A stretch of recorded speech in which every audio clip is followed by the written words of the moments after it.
the story of Prophet Moses, or Musa, peace be upon him, and his story about how when he first met Allah. So he's traveling in the land, and then they get kind of lost, and then so Moses sees a fire from the distance, and he goes by himself to get guidance. So he goes and he sees that there's a tree that's on fire, but it's not burning. So I'm thinking, what does this represent? And you'll understand why I get to this conclusion when I tell you the whole story. But I think it's more of the neurons in your brain that are firing, right? Because when you look at, like, why do they call it neurons firing? Like, why is it firing? What the heck does fire have to do with neurons, right? So it's kind of like, it looks like kindling fire in your brain, right? So anyway, so Moses goes to the fire, and the fire and Allah speaks and says that I am Allah, and gives a brief introduction, and he says, throw down your staff. So this next thing that Allah is teaching Moses is fear, because he throws down his staff. The staff becomes this giant snake. Moses turns around and runs. Fear has overtaken him, right? And now this concept of fear is how you control people. So he's trying to teach him. So Allah says to Moses, don't turn around, grab fear by its neck, grab the snake by its neck. So Moses grabs the snake, it turns back into a staff, right? So he's teaching him that you have to conquer your fears first before you do any of this work, right? So if you're fearing the government, you're fearing the consequences, well, that's going to stop you. So the very next thing he teaches him, or he does to him, he goes, take out your hand. So he shows him his hand, and his hand starts to shine, to glow, right? Now I'm thinking, what does this have to do with this? And then what's interesting is that, guess how many bones there are in your hands? 19. That's so, like, I'm like, what? Why? How is there 19 bones? So that is the hidden hand, the 19. Yeah. So it's like, what does he mean? Okay, sounds good. All right, everyone, thank you for joining. Either you're going to be watching this on Raphael's channel or on the Endgame channel. First time meeting Raphael for the first time. We're here to discuss many things, mostly probably about David's work and how it's really affected our lives, and how we've digested it and see where this is going to lead us, and hopefully can lead mankind into a type of peace where we get along, and enough with this bickering and hiding things and not being able to talk about things. And so without further ado, we have Salmia's, on the Endgame channel, and Raphael. And so yeah, without further ado, how did you actually meet David, Raphael? Yes, thank you for asking. So I met David actually through Andreas Exertus, whom I'm sure you've seen. He's doing the interviews, or even managed, which I was very happy about, at least one, in a sense, breakthrough interview with the Skull and Bones and Common Cannibals, which I think got up to 100K views almost.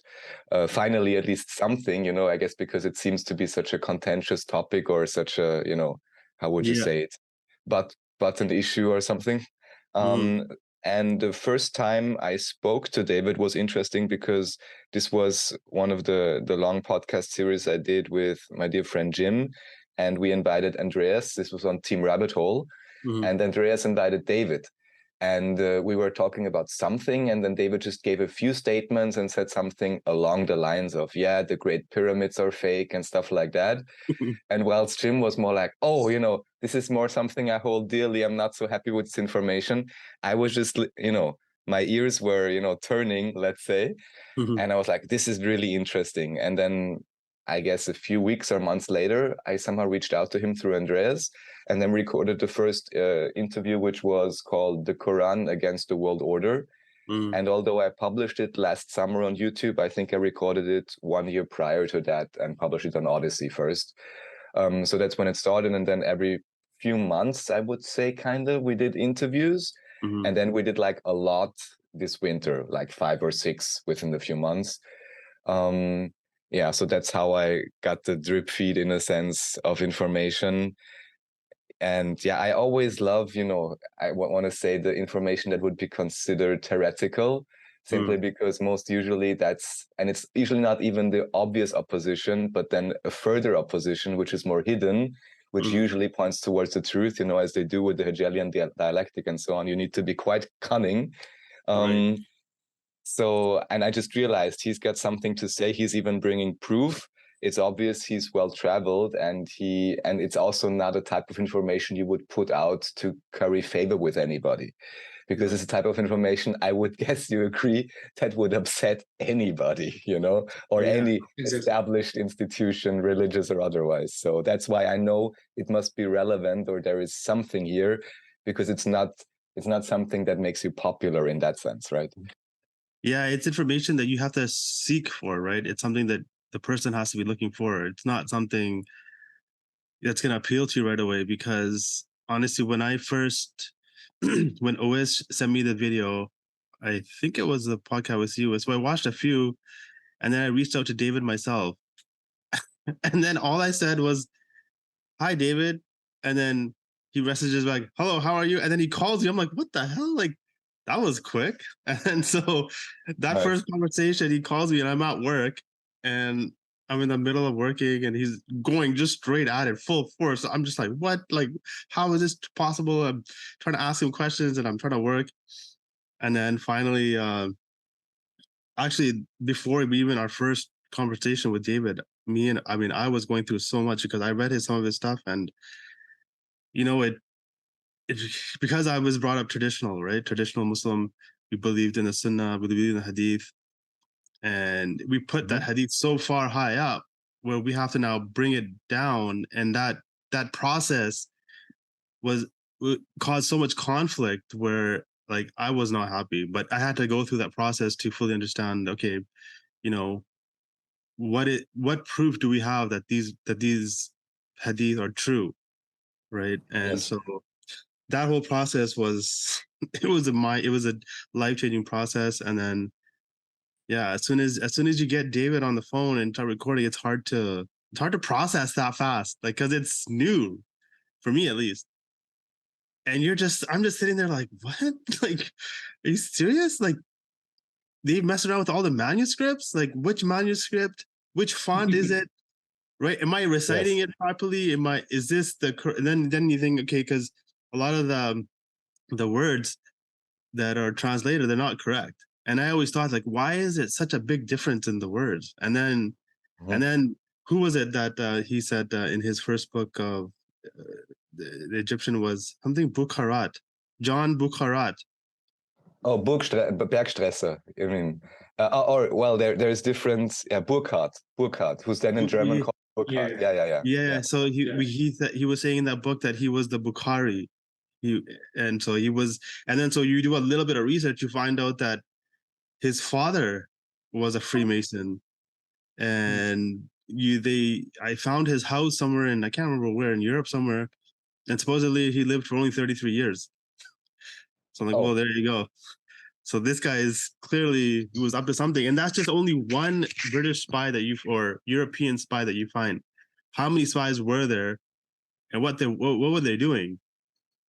Yes, and Yes, I think this is incredibly interesting. If I may, I would also share my story, and then maybe Mohammed, you would like to share too, because like I said before we started recording, I think it's incredibly interesting, and I very honestly would like to thank everyone listening, even here and even contemplating this, because it seems, there is so much conditioning, and it's not even about, also as we discussed just before starting the recording, it's not about just believing it or not.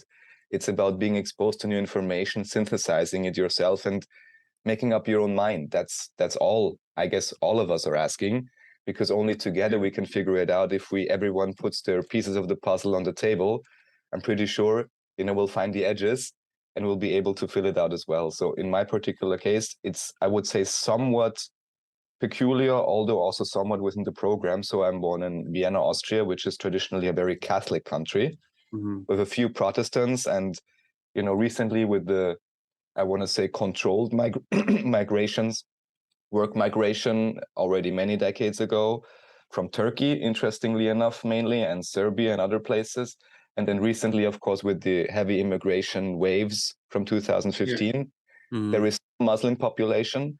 I would say most likely the ones that came more recently, let's say, are the ones farther away culturally than potentially a Serbian or a Turk, who would, this is a huge discussion, right? Not getting into it. But in my case, I wasn't even baptized, which only now I realize is, how should I say, great favor in a sense. I also wasn't brought up in any religious setting. If anything, it would mostly be atheist, interestingly enough, which has its own problems, but also makes you free, at least from following a particular doctrine. So I had to kind of, choose my own. And then eventually through, the experiences in life you make, or just the willingness to seek out the truth, I would say you realize, and I assume most can also agree on this, ultimately there is one God, there is one consciousness. And in whatever way you describe it, we are all embedded within that.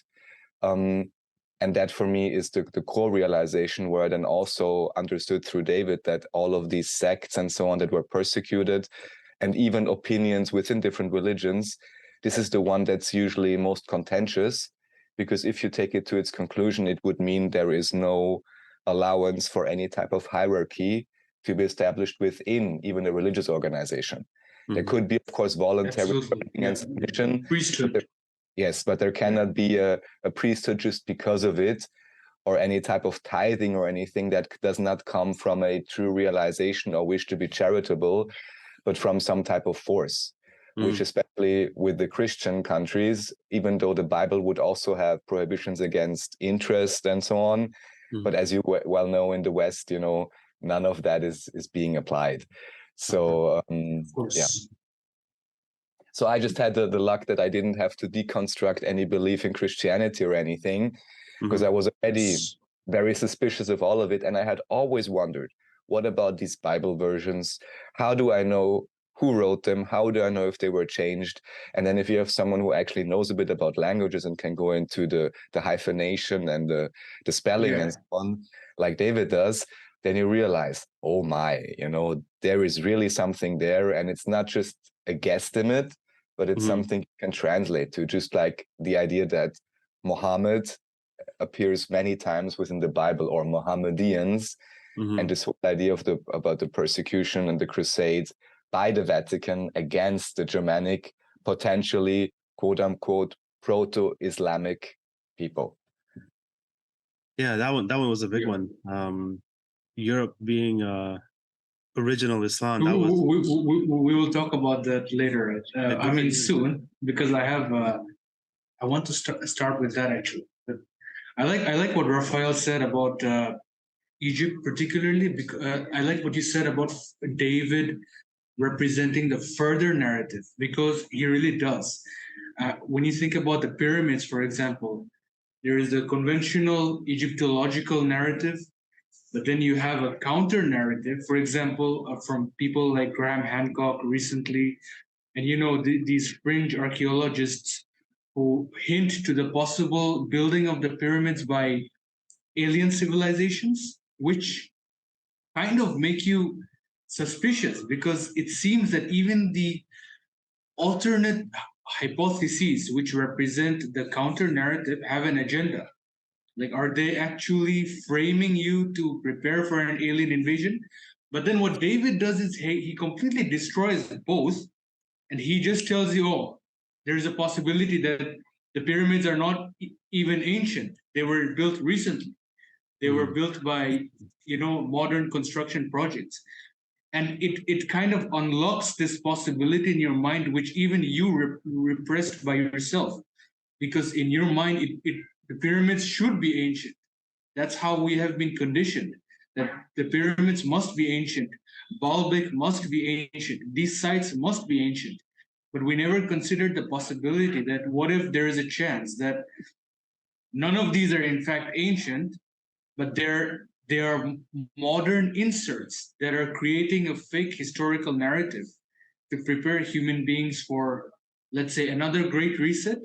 That makes sense, right? To you guys? Yeah. It does. It does. That changing of perspective, right? that was a key, because if you can't change your perspective, if you hold on to the old, the Western academic, you're stuck in a circle, right? Where you're constantly finding these holes in their story that doesn't add up. And then when you go to Egypt, and then you find out that the stones they're actually not all the same sizes like how they've been pretended to be told. And even if you look at the aerial view, you'll see the ones at the very top, they're like hand-sized stones, right? And we always thought that they were like, they were these gigantic stones. All of them were all, measured correctly, and then they weren't. Some of them were small as a bird, even. In alternate archaeology, they ask you questions like, how did they build the Stonehenges? Like, who carried these stones all the way? What technology did they have? They had fringe technology. They had alien technology. But then David kind of represents a possibility that these are not ancient. These are they just happened a few hundred years ago, possibly, for an agenda, obviously. So yeah. And then sorry, go ahead. Maybe just to give one other example, I don't know how deep you guys are into the topic, and I will just mention it in the rudimentary way. Although I think by now the censorship on this topic has waned a little bit. In terms of the recent so-called sea crisis, we have two main narratives. One narrative is it came from a wet market because a pangolin and a bat went into a bar.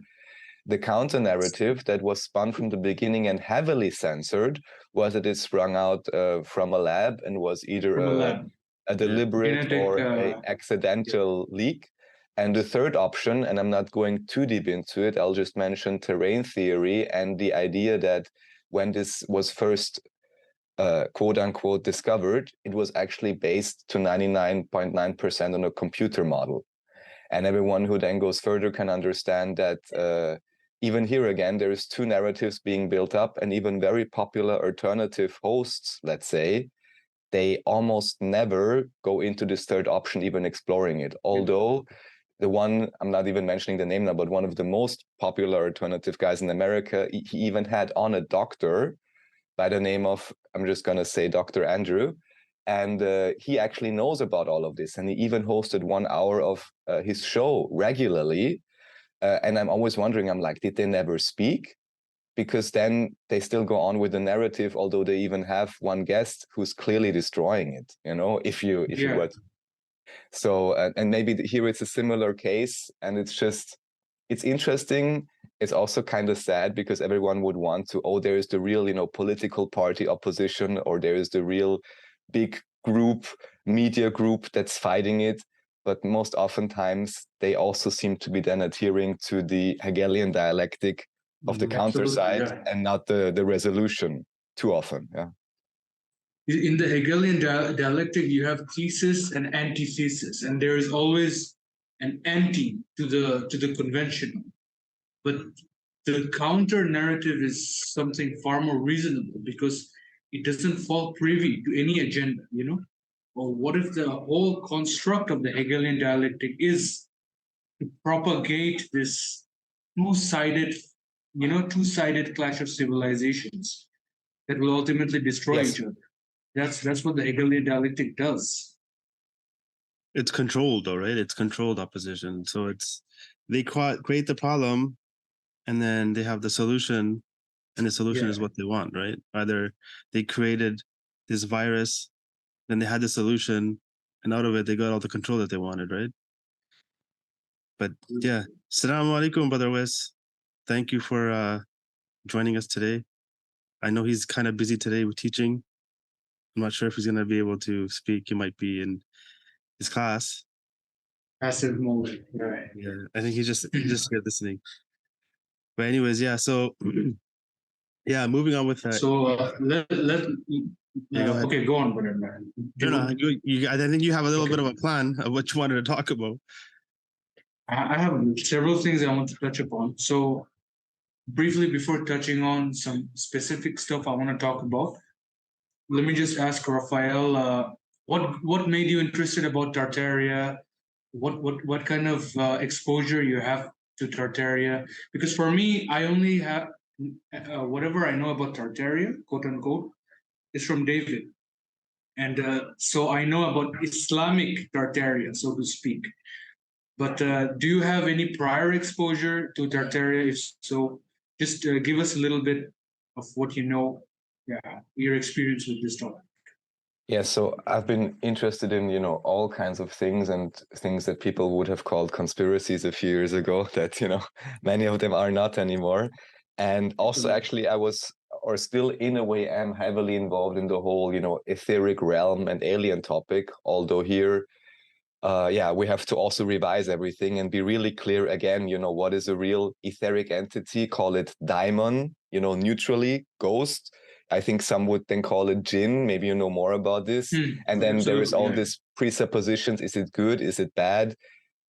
In my view, everything is one, everything has its place, but it always depends on our own, attitude, what we attract and how we perceive something, how we judge something, and what something can be or how it can be used. Even something negative can be used in a positive way, right? So this is a huge topic. But I was kind of like, okay, I kind of understand these things and I'm looking for the next thing. And I'm listening to different podcasts, and one very famous journalist by the name of Sarah Westall. And I also got banned from all the popular platforms a few years ago. She did really great interviews and I think still does. And she had Sylvie Ivanova on. Sylvie Ivanova is from the New Earth channel. And this was, in my view, one of the quote unquote original channels that repopularized Anatoly Fomenko and all of these things. And all that she mentioned in that interview, I think I listened to it in 2017, was that they were looking at roads and just realized that looking at these roads, it wasn't clear, how old they really were. Like some issue with the dating, and I think also the issue with carbon dating. So that throws up, huge questions. And then somehow I stumbled into the rabbit hole. Team Rabbit Hole was the podcast back then, and we're still having. And through this, then we invited Andreas Exerdes, whom I also had seen somehow. And then we just had more and more talks and discussions and having him kind of explain it to us. And I watched all kinds of documentaries, from Martin Liedtke to all these channels. Actually, there's one link you may want to add to the description on my website called Tartaria Research Collection. I'll make sure that your channel is on there as well, which is just a list of all those channels that I was watching, because it's so much information. You need so many viewpoints to get some perspective. But what was clear, and maybe to connect to the idea of Islamic Tartaria, is with Michelle Gibson. She's also really amazing. And actually, I would recommend you guys to invite her.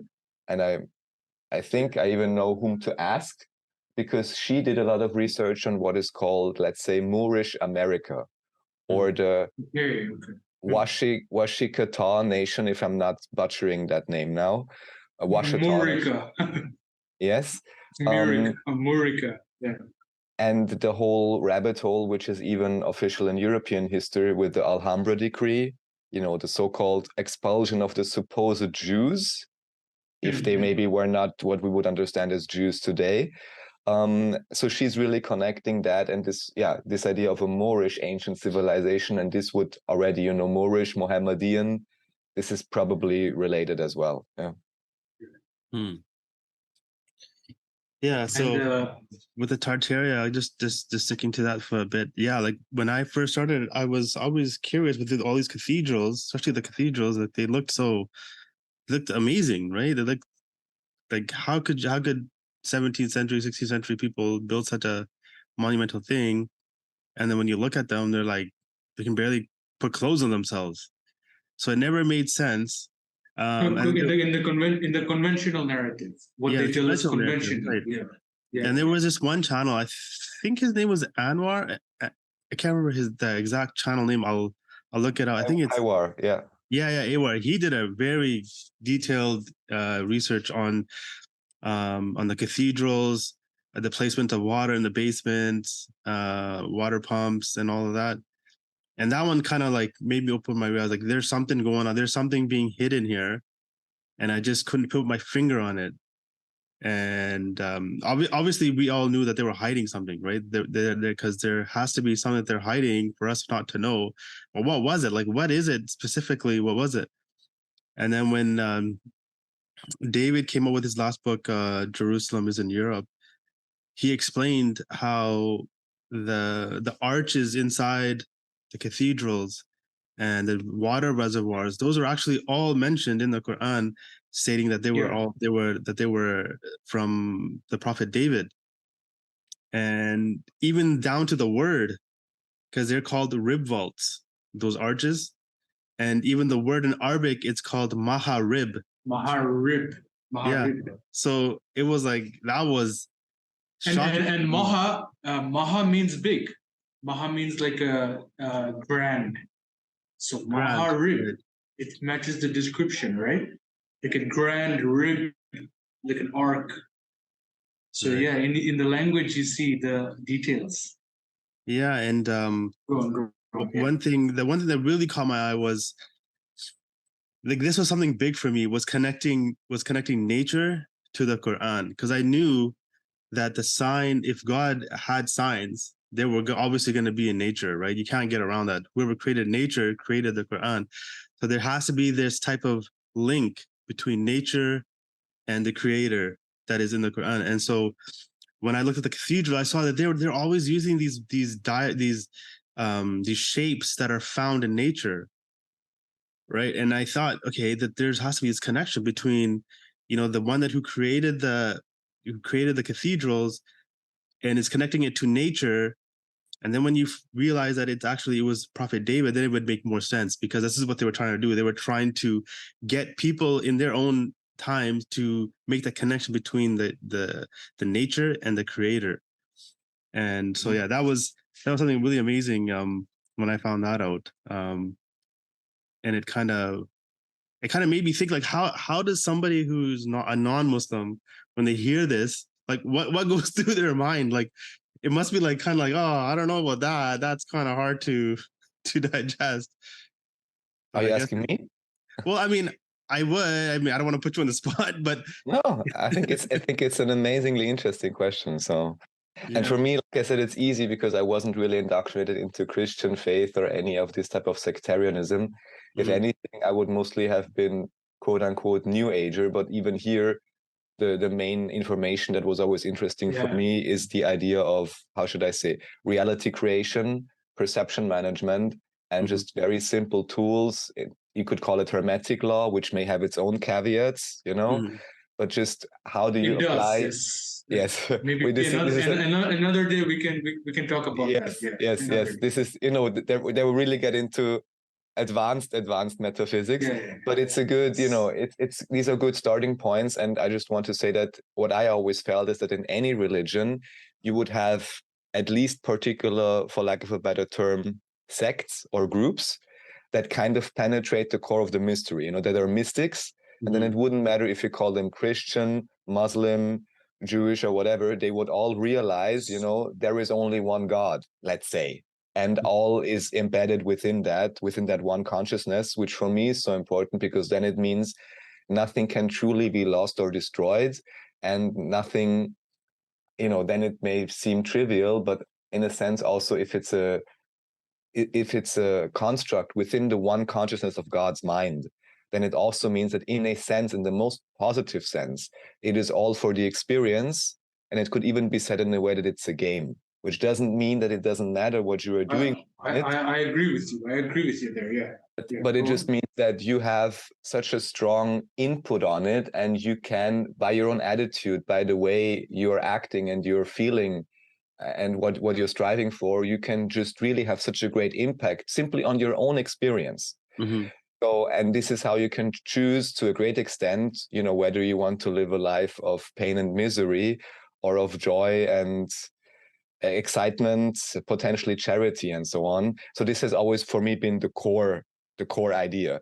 And here I found all kinds of religions have at least individuals or philosophers that seem to point towards the same. So this was my core, and that's why I'm not too disturbed about any particular stories then being true or not. So to put it simply and in context with Austria, what is well known, even on old pictures and so on, is that oftentimes the grandmothers and great-grandmothers, they are wearing these headscarves, on the farms and so on. That's one thing that's obvious. We're always like, why did they all wear this kind of stuff? And then, of course, especially with Vienna, and you get taught this in primary school about the siege of Vienna and about the evil Ottoman Turks that were coming, to besiege Vienna at least 2 times. And by then, or by now, if you know anything about the world system and that it's always or most often telling you 100-degree opposite idea, I was already picking up. It was like, oh, okay, they're telling me this when I'm 8 years old, means it's probably a lie, because why would they choose this particular story and they drive it home really good? And then even people today are joking, yeah, the 3rd invasion succeeded because there is all this immigration into Vienna, right? But nobody is connecting it. And I'll just mention one thing. And even an Austrian friend of mine, in this case, really, I wish him much health and blessing because he's not doing so good right now. But he was, in a way, initiated by, I'm not sure how to say it, Muslim priest, if that even exists, or Muslim mystic. It does exist, absolutely. And they told him that he is the Hafiz, so they gave him the name of Hafiz, and which of course is also this connection with the whole Quran and actually learning it by yourself, so it cannot be altered by the world system. And what he told me as an Austrian, he was like, did you know that the 3 most famous things in Austria actually are obviously, for lack of a better term, Muslim or Mohammedan? We have 3 things. We have the croissant, which is, the bakery, which you also have in French. Which is a crescent moon. We have coffee, where we even have these sayings. I'll not sing it now, but to anyone who knows this German stuff, he will know it. It goes like, it's about coffee. And in the end, it says, sei doch kein Muselmann, der es nicht lassen kann. So it's like a nursery rhyme, and it says, oh, the coffee is only like for the Mohammedans. It makes you weak and it makes you sick. Don't be like a Mohammedan who can't leave it, And it's kind of a name like Muselman. It's not something you usually hear. You would just say Muslim or Moslem in German. All these things. So we have the coffee, which is so Austrian, but yeah. And then, how is the croissant? It's just the shape you're talking about? Yes, it's the shape of the crescent. The crescent moon. Yes. So, and then the most obvious one, or the most heavy hitter, maybe the 3rd one, everybody knows, I guess, The Sound of Music or whatever. I haven't even watched it. This Austrian export about, I think, the royals and so on. And I'm sure somewhere they will also be dancing Walzer, the waltz. Oh, right. The most famous dance. And what is it? It's simply 2 individuals simulating the Sufi whirling dance. Oh. Almost like a tawaf, like the Kaaba, it's kind of like the tawaf. Circumambulation, right? That's what it's called. Yeah. So it's kind of like the golden spiral. Like that's what it basically comes down to in nature. You can find it, right? Like that twirling. So Raphael, are you saying these are like 3 tenets of Austrian lore or culture? Austrian culture. If you would think of Austria, this would be 3 of the main things you would bring up. This is so Austrian. And then if you just look a bit deeper, you would be like, well, obviously this is more, for lack of a better term, Ottoman or whatever. How can this be? Okay, interesting. So I think this, we're kind of like circling around the territories of Islamic Tartaria. Let's just get in now. So I want to ask you guys, because conventionally in Islamic literature, Hadith literature, or so on, most of the prophets are kind of depicted as these people who walk in desolate landscapes, with their stick, with their sheep, and they're kind of going and asking people. But like if what David says is true, which is he says that these prophets established Islamic Tartaria, that would imply a different image of our prophets, right? That they were kind of revolting against something. So I would like to ask you guys, what do you think Islamic Tartaria would have looked like? What was the life like? As well as in which part of history would you place this civilization? In terms of timeline. So of course there is all these different estimates, one thing I'd like to bring up is Michelle Gibson again. She says there appears to be a time loop with the anchor point of 1717, reaching back towards 1492, the Alhambra decree, and then reaching forward the same amount of quote-unquote time or numerology from 1717 then to 1945. So she's basically suggesting that most of that is in some way, shape, or form fabricated. All that I can say, even in official history, just looking at Austria, I recently brought this up on Exertus on the New Europa show, because this is also another thing you learn in primary school in Austria. And again, I put particular value here because there, this is where they can most easily slip a belief in, which will not so easily be questioned. Because, didn't you learn it in primary school? And what did you learn? You probably saw one page, 2 images, and the teacher was telling you some story, which could be anything at all. And here they mentioned that only from about 1870, they were removing the so-called Linienwall or line wall, which, at least according to the old pictures we have, simply was the Starfort Wall of Vienna. And I'm just thinking, if it is important for them, for some reason in Vienna, to remove that part of the evidence, why are they waiting, even in official history, until 1870 to do that? That's pretty late. If I completely control a territory and I consider something as a potential hindrance to my narrative, which I now want to impose, I will remove the offending structure as soon as possible. This would be my logic.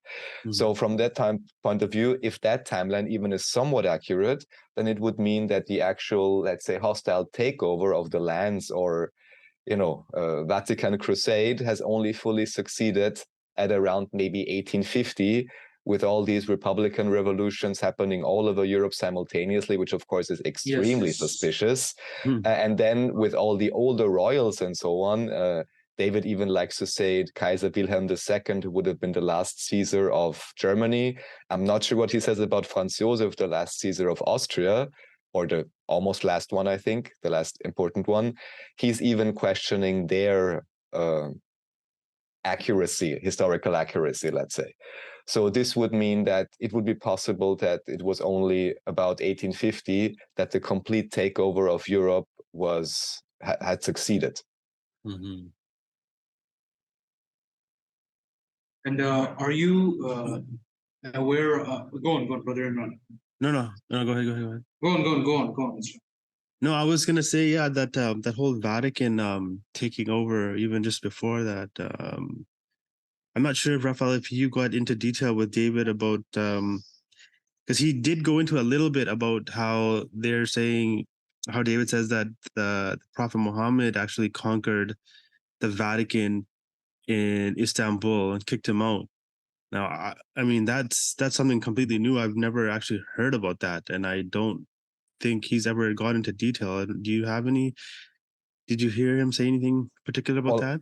All I know is that you have all these old images of the so-called Renaissance painters, where you can clearly see that the supposed crucifixion of Jesus Christ happened in Constantinople, which you can tell because of the rivers on the maps and the buildings, I believe. Yeah. So it can clearly be seen that the way they wanted to plant the history was that it was in Constantinople, which then would make sense to, for example, encourage tourism and pilgrimages, which could, at least on a roundabout way, explain that they could amass a lot of money. Then they were crusaded against. And although I would love to have like the parallel reality camera and see exactly what happened there, managed to escape, maybe hire mercenaries, and then, start again from Italy. I had once, and unfortunately, I don't know the exact reference anymore. There is Attila, I think his name is even Attila, Grand-Pierre, from Hungary, who's writing interesting papers about the Hungarians. And I also had once read something about the supposed Germanic tribes. And all the gist I got there was simply that they were slowly conquered, but basically through a lack of morals.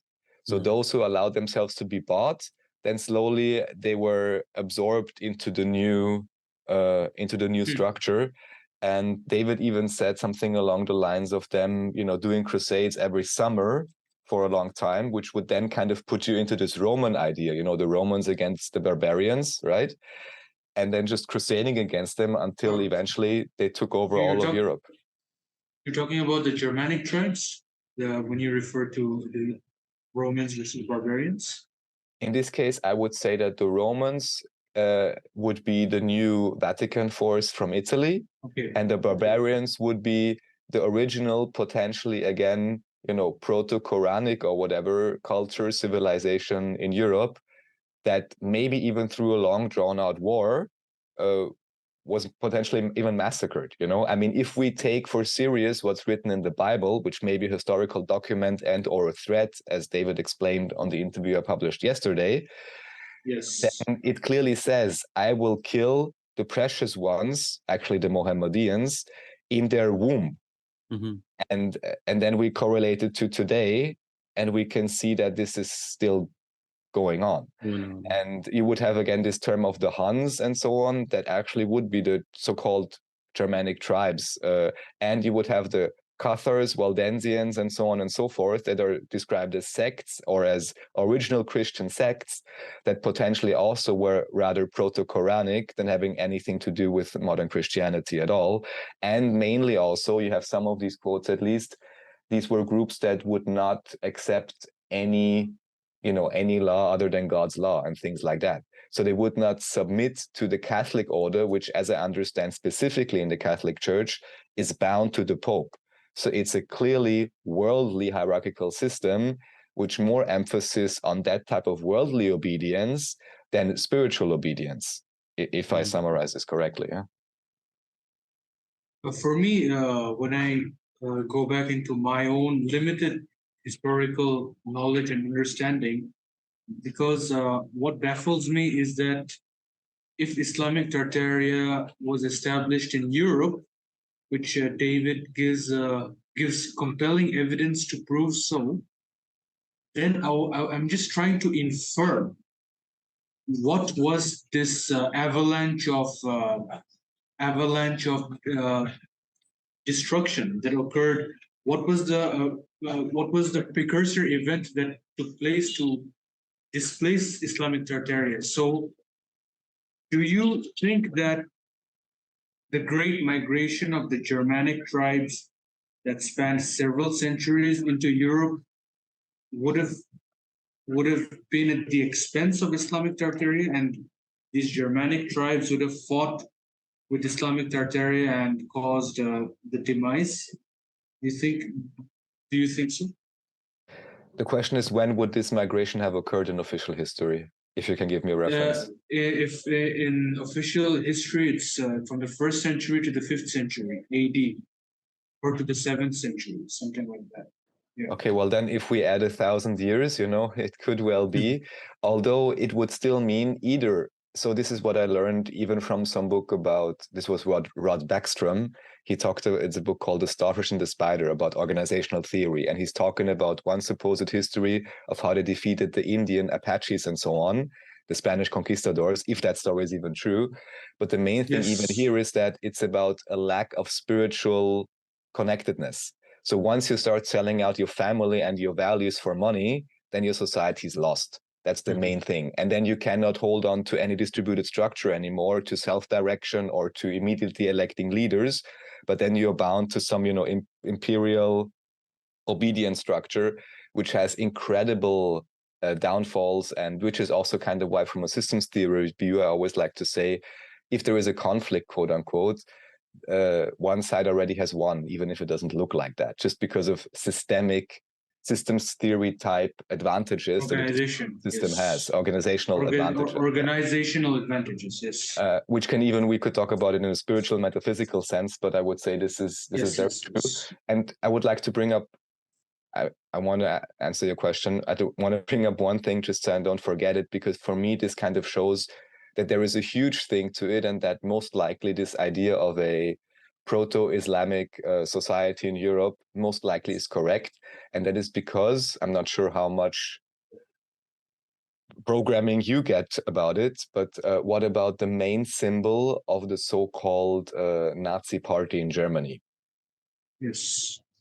So can you confirm, or had you been aware that in Kufik, and maybe put it a little, of course, in Indian or official Hindu, it's the in the back ways, it's the mirror. How do you call it? It's the yes. I know what you're implying. Yeah. But it is also the ornamental way to describe Maha Emmet. Is that correct? Yes. In Kufic, Yes, in Kufic. And then just without getting into details about any of that story or anything, but simply then understanding that this symbol has been completely destroyed, and you can put this in front of any German or Austrian, and they will not even be able to think about anything. Because the programming is so strong. Maybe it's changing a bit now, but it's so strong, and it's such heavy associations. And this just tells me that an immense spell has been put upon that symbol. And I was, again, a story, and people may think, he's coming up with nothing but his experiences from primary school, but still I'll tell it because I do think it's relevant. One classmate was drawing that symbol, probably just to show his friend, tell him some, maybe spooky story about something he was drawing on a piece of paper.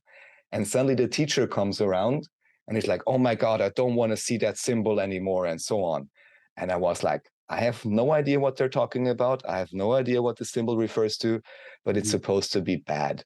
And that's my first remembrance to it. Of course, later I learned everything about it and about the supposed Hindu story, which may also only be added on, as David explains, to make it seem far away. Yeah. And this just makes it so much more likely for me, or it makes it a certainty that there is incredible information within that symbol that we are not supposed to decode. And then just going one step further, that this is Maha Emmet in Kufic, I'm very sorry, but at least the direction is very obvious that there must be something there. Otherwise, you do not expend that extreme amount of energy to spellbind the symbol. That's my simple explanation.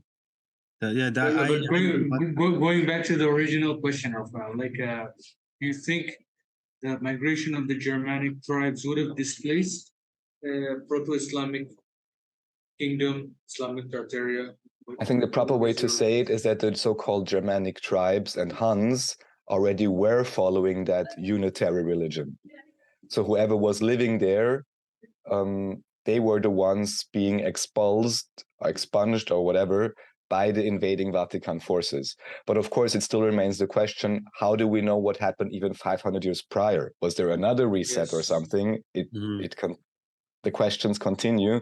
Same, of course, with the Koran, that not only we have the versions, but since it's written down most likely by hand, or even if it was printed, again, it has to be checked against, has there been any censoring going on in any part of the process? So the rabbit hole continues, because how can we ever know, even with the Quran, what does it mean to come directly from God? I really like what you said in terms of it is most connected probably if it correlates to the natural elements that we observe, and this natural harmony. Then we could say, I would say, it seems like from God, but just because God is nature and we are nature as well. So if we're in tune with that, we can most likely produce a document that will be highly resonant. And if we are more disconnected or other things, or we want to control, then we will obfuscate and change the lore to further the agenda. Maybe still didn't answer your question, but I'm doing my best.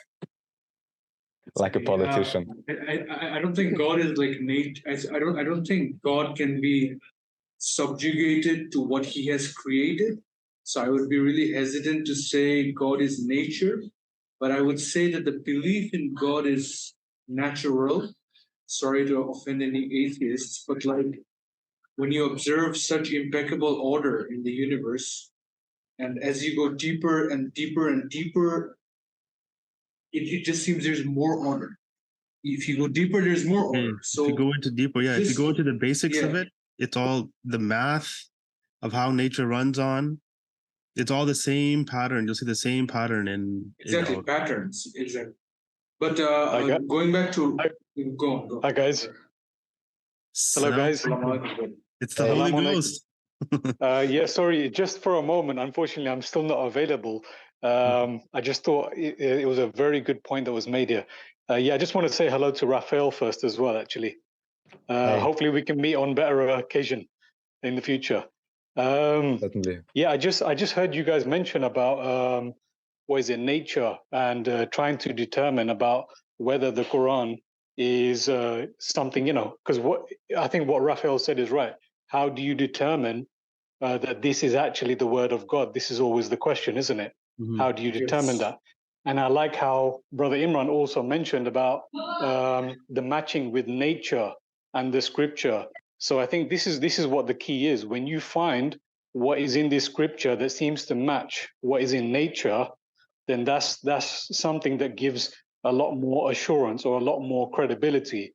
And yeah, I just wanted to say it's on that note. So just for Raphael, I just wanted to say that if you do find in this scripture, because that's basically what Allah seems to say in this Quran. He speaks about the evidences that are within what He's created, as well as the evidences within the scripture. So there's one word that Allah gives for that, which is ayat. And ayat seems to be the evidences within nature, as well as within the verses in the book. And I think that's the way to tell. Do they match? But yeah, I love what's going on. I'm listening in the background, and yeah, I got to get back to work. Yeah, just something to kind of chew on, maybe. Yeah, thanks, Awais. Jazakallah khair, man, for Yeah. tuning in. But yeah, catch you guys later. just basically what Brother Awais, yeah, it's exactly what we've been saying this since day one. It's that that Harmonization.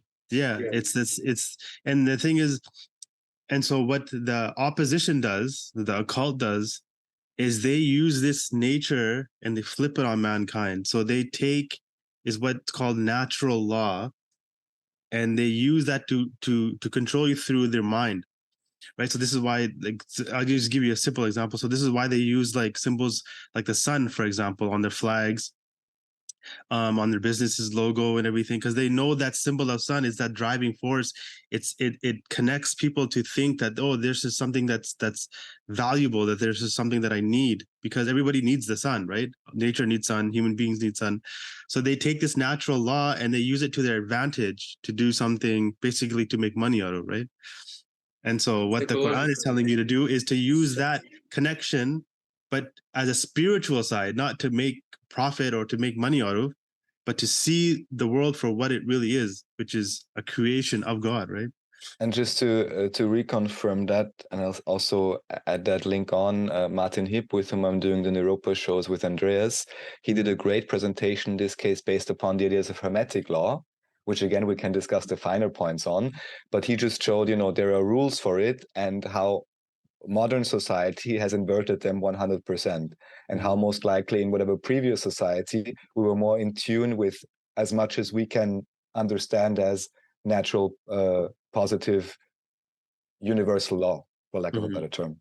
Yeah, so that's something that Mark Passio was one of the main characters for me, who I really took a heed to from his knowledge of his natural law, because he was an ex-Satanist, and he's explaining how ex-Freemason.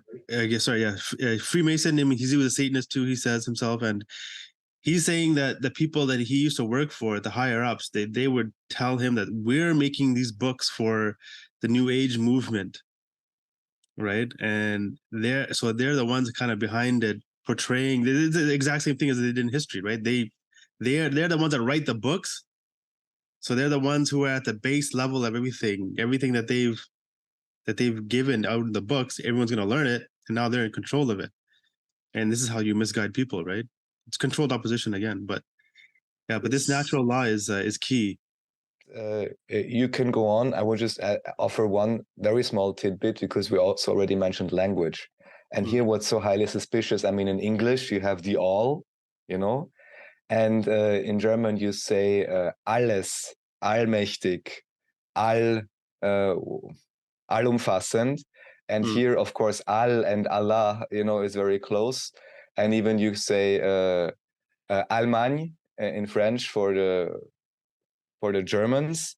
So there's all these, strange ways when on the very superficial level you would connect it. You would say like, okay, Allah and alles, they are not very far apart. And alles just means everything. And I'm pretty sure that there is still a reason where there is remnants, very superficial connections. But if what David also suggests is true, that most languages have been recently reset, and that even Old Germanic is highly related to Old Arabic, for lack of a better term. I mean, this is where the lid's completely blown off. And this actually one thing I wanted to discuss. just briefly that we have it mentioned. We can go deeper another time. Yes. Maybe you had noticed that the supposed so-called right-wing parties in Europe, at least, have been the ones that have been most critical of many of the, let's say, freedom-reducing measures of the last years. Some countries have really been hit with heavy lockdowns. I can speak for Austria, where he would say, oh, you have a big, great opposition party, which now even is the most popular one in Austria. But still, what you will always hear them say, any of them, number one, of course, they have a big issue with so-called political Islam, which is understandable because it's also a planted, controlled opposition operation, right? But this is like their fear topic, and the whole immigration thing. So they would never suggest, oh, maybe the guest workers coming from Turkey, maybe their ancestors 150 years ago already were working and living here, you know? They would never say that, of course. And also, what was the main point I wanted to get at? Yeah, they always talk about Europe's, and now get this, Judeo-Christian heritage. That is always the moniker. Judeo-Christian heritage. And again, taking the simple, superficial interpretations, what is the obvious thing missing? Well, it's the Islamic part.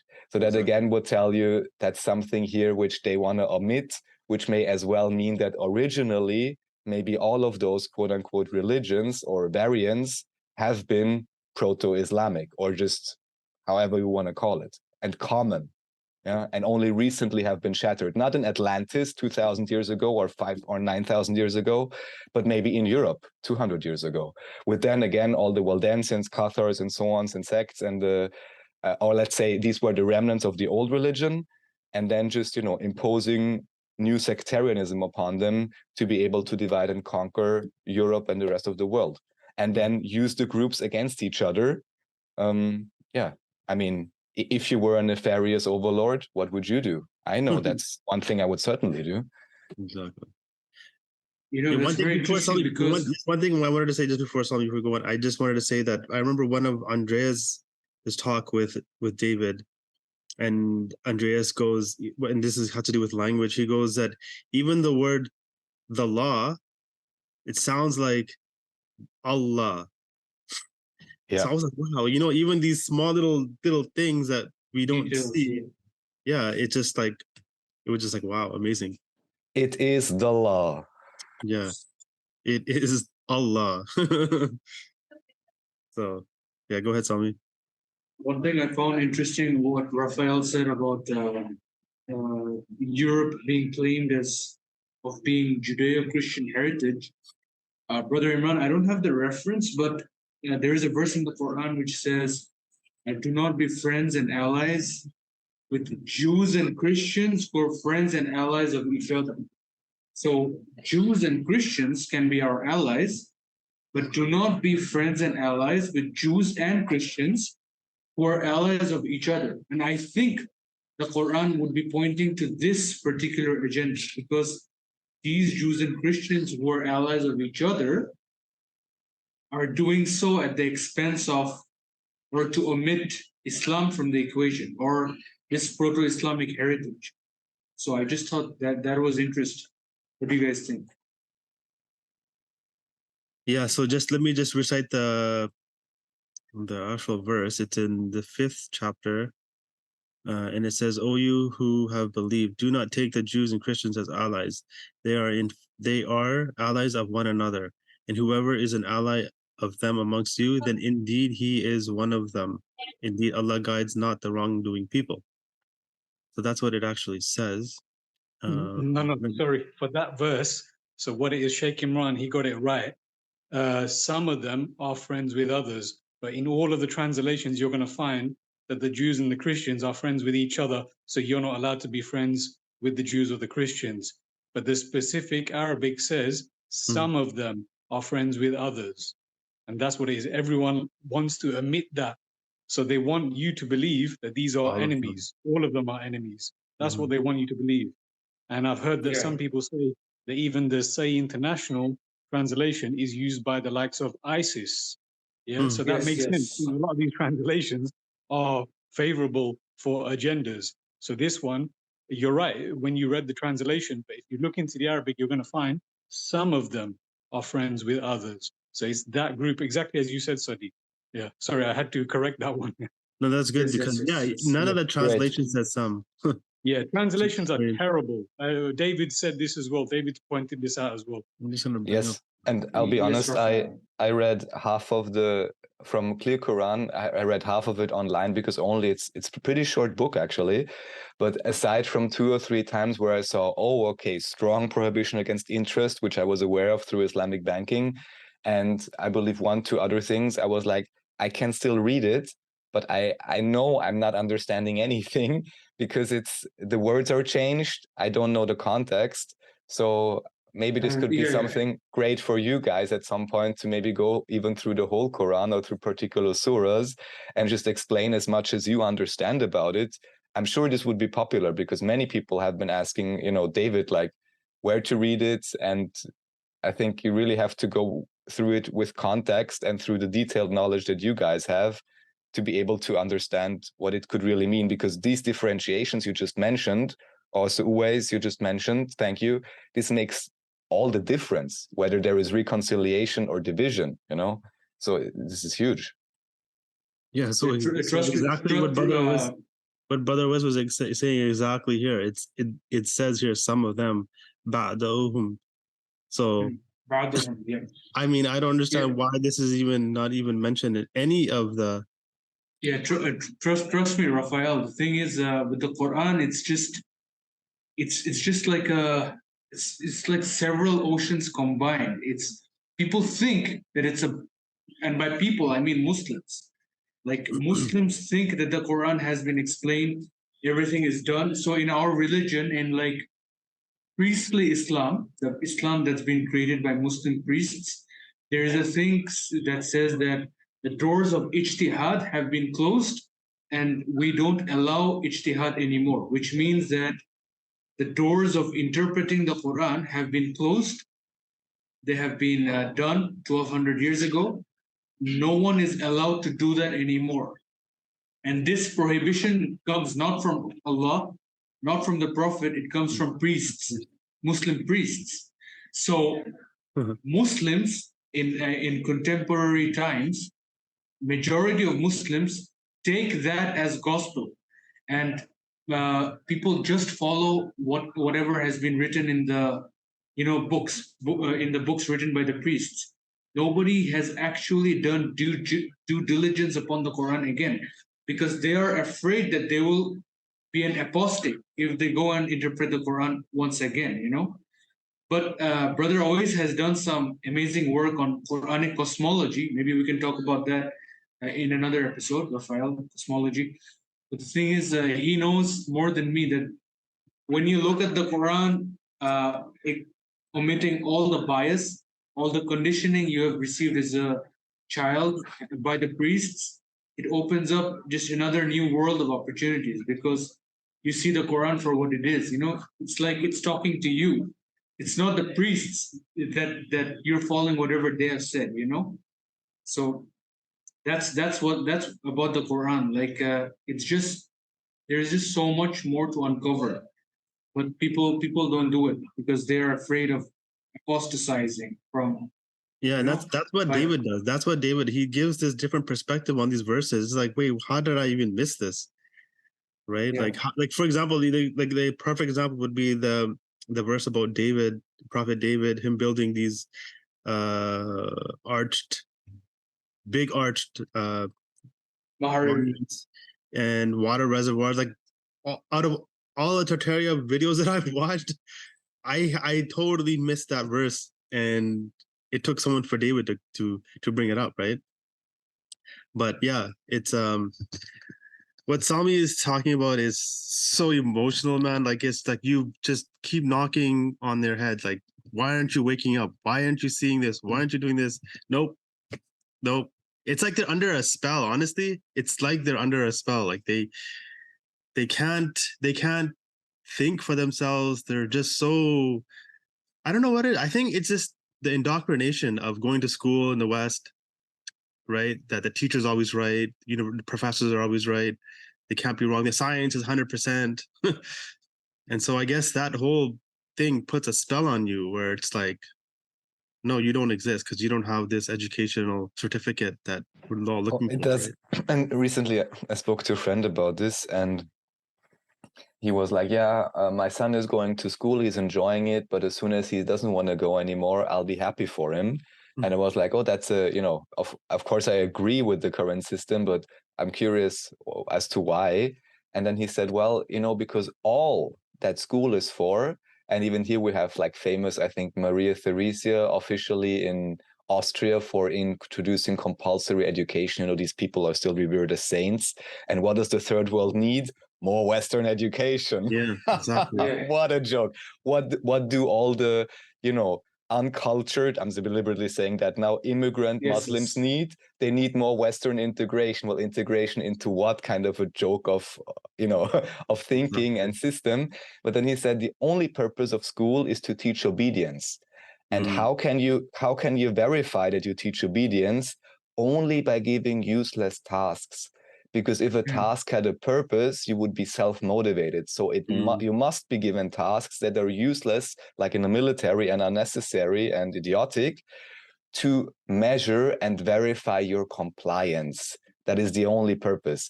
So yeah, here we go. Absolutely. That just puts a smile on my face because it's true. In school, if I really ask you, what did you learn in 6th grade? Nobody can remember. For example, if I achieve some, I'm just giving an example. If I lift a weight that I've never lifted before in the gym, I remember the day. Like, this was the day I did this because it's something significant. I can't remember a single thing I learned in school because all of it was fleeting. It was a flash in my life. Nothing really happened, Whatever I learned at school, I could have learned it by myself later on in my life. It's just, I don't know what school is for, honestly. Like, you don't really learn anything. And nowadays, like, the way that's what it's for. You figured it out. Yeah, well, I mean, look at what they're doing with this whole LGBT thing. I mean, the kids can't read and write properly, and they're all of a sudden this is now priority. So it's kind of like, wait a minute, you're not doing what you say that you're supposed to be doing, which is educating people, and yet you're here brainwashing this ideology without the consent of the people. So it's now it's becoming even more apparent, right? Especially with LGBT, especially here in Vancouver, because they've had a few protests, and then there's an opposition, and the guy just standing there, and then the LGBT attack him, and then they don't do anything to the LGBT person. So it's like, wait a minute, there's something going on here. And also it's obvious, but just to be clear that also here, although many in this supposed community have been incredibly brainwashed, which is very sad, but you have the same issue like with any other group. You have a few that put themselves on the top, claim to be speaking for all of them, as if anyone who would have any bisexual or whatever homosexual tendencies would agree with what they are doing or saying. Just like if any, I don't know, Islamic priest or Christian priest or Pope would say something, as if all the Catholics would agree with that. So that's, of course, the game they're always playing, where it's so important to differentiate.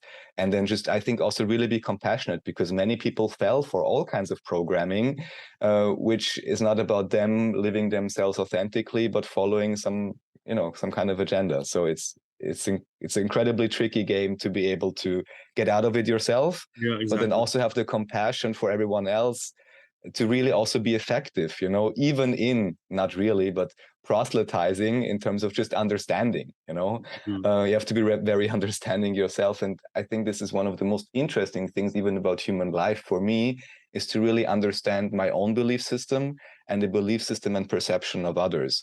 And then ideally, by going through that, find the common root or the common idea, and then ideally, have more, how should I say, peace and joy rather than division and unnecessary conflict.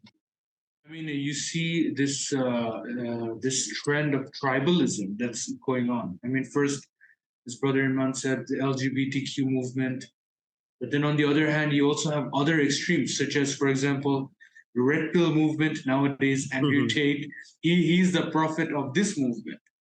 So their LGBTQ movement has their own prophets. I mean, you can see all of these movements, and they have just one thing in common. it's a blind allegiance and just, as you said, proselytizing, just this coercion that you have to accept their ideology. This trend is like growing much more, this tribalism. Just wanted to go back to David's work. I know you guys had Raphael had a release yesterday, and he kind of went over with the with the burqa thing. That was interesting. I never would have thought that actually came from. He's saying that came from Germany, right? Or somewhere in Europe. Netherlands, and like not on Europe, basically. Yeah, Northern Europe, and or that also the original Koran versions before being exported to Russia and other places most likely had been found in Europe. And I even had known, he had mentioned similar things before.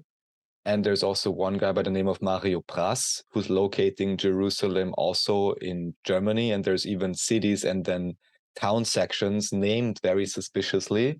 And supposedly, I think even in one of the German cities, one of the oldest Quran initially came from. I don't remember the city right now exactly. I think Göttingen. Oh no, I don't want to say something wrong now. But yeah, there is things like that. And again, knowing what I mentioned about the spell that has been put upon the symbol of Muhammad, I can believe it. I'm almost like, if I had, these are always the situations where I'm like, okay, if I had to bet on it, what would I bet? And then I'm always like, well, of course, this is at least more likely than whatever they are telling us. And even if I talk too long, let me know, but these are just the reference points I have and how you can see how the culture is created. So there is this one game I like to bring up called Crusader Kings. It's a very popular game. It plays in the Middle Ages, and all you do is you stare at a map and you're a feudal lord. Yeah. And then you have all these things happening, religions forming and so on. And I always had been playing that game and wondering, like, how does this work exactly? Why does this suddenly, it doesn't seem realistic in a sense. Yeah. And then, but these are the popular games, of course, and everyone, even though they know nothing about history in school, they will play that game and they will see that ever since the year 1000, all of Europe was Christian. And then you have crusades against each other. So that's what you're replaying in that game all the time. So even if they have no formal education in it, this is the official version they will get in that game. So yeah. I just think it's interesting to mention because there's so many angles where this is being inserted, and if you're just immersed in it, it is natural, and you don't wonder about whether it is correct or not. Yeah, well, I mean, the mind job that they've done, right, with these games and education system, it's unbelievable. How far they've gone. Just if I may, go on, brother. No, I was just gonna say, just like, history, when you gotta really dig through it to get the truth out of it. And yeah, just that symbol of the Prophet Muhammad's name with Kufik was a big thing for me. That was like, what the heck? Like, how the hell did he even see that? And then obviously, and what it was a cursive Greek, how they spelled the name of Allah is the same as the Alpha and the Omega. That one was pretty amazing too. And well, also you remember I think it was with Raphael on Raphael's video.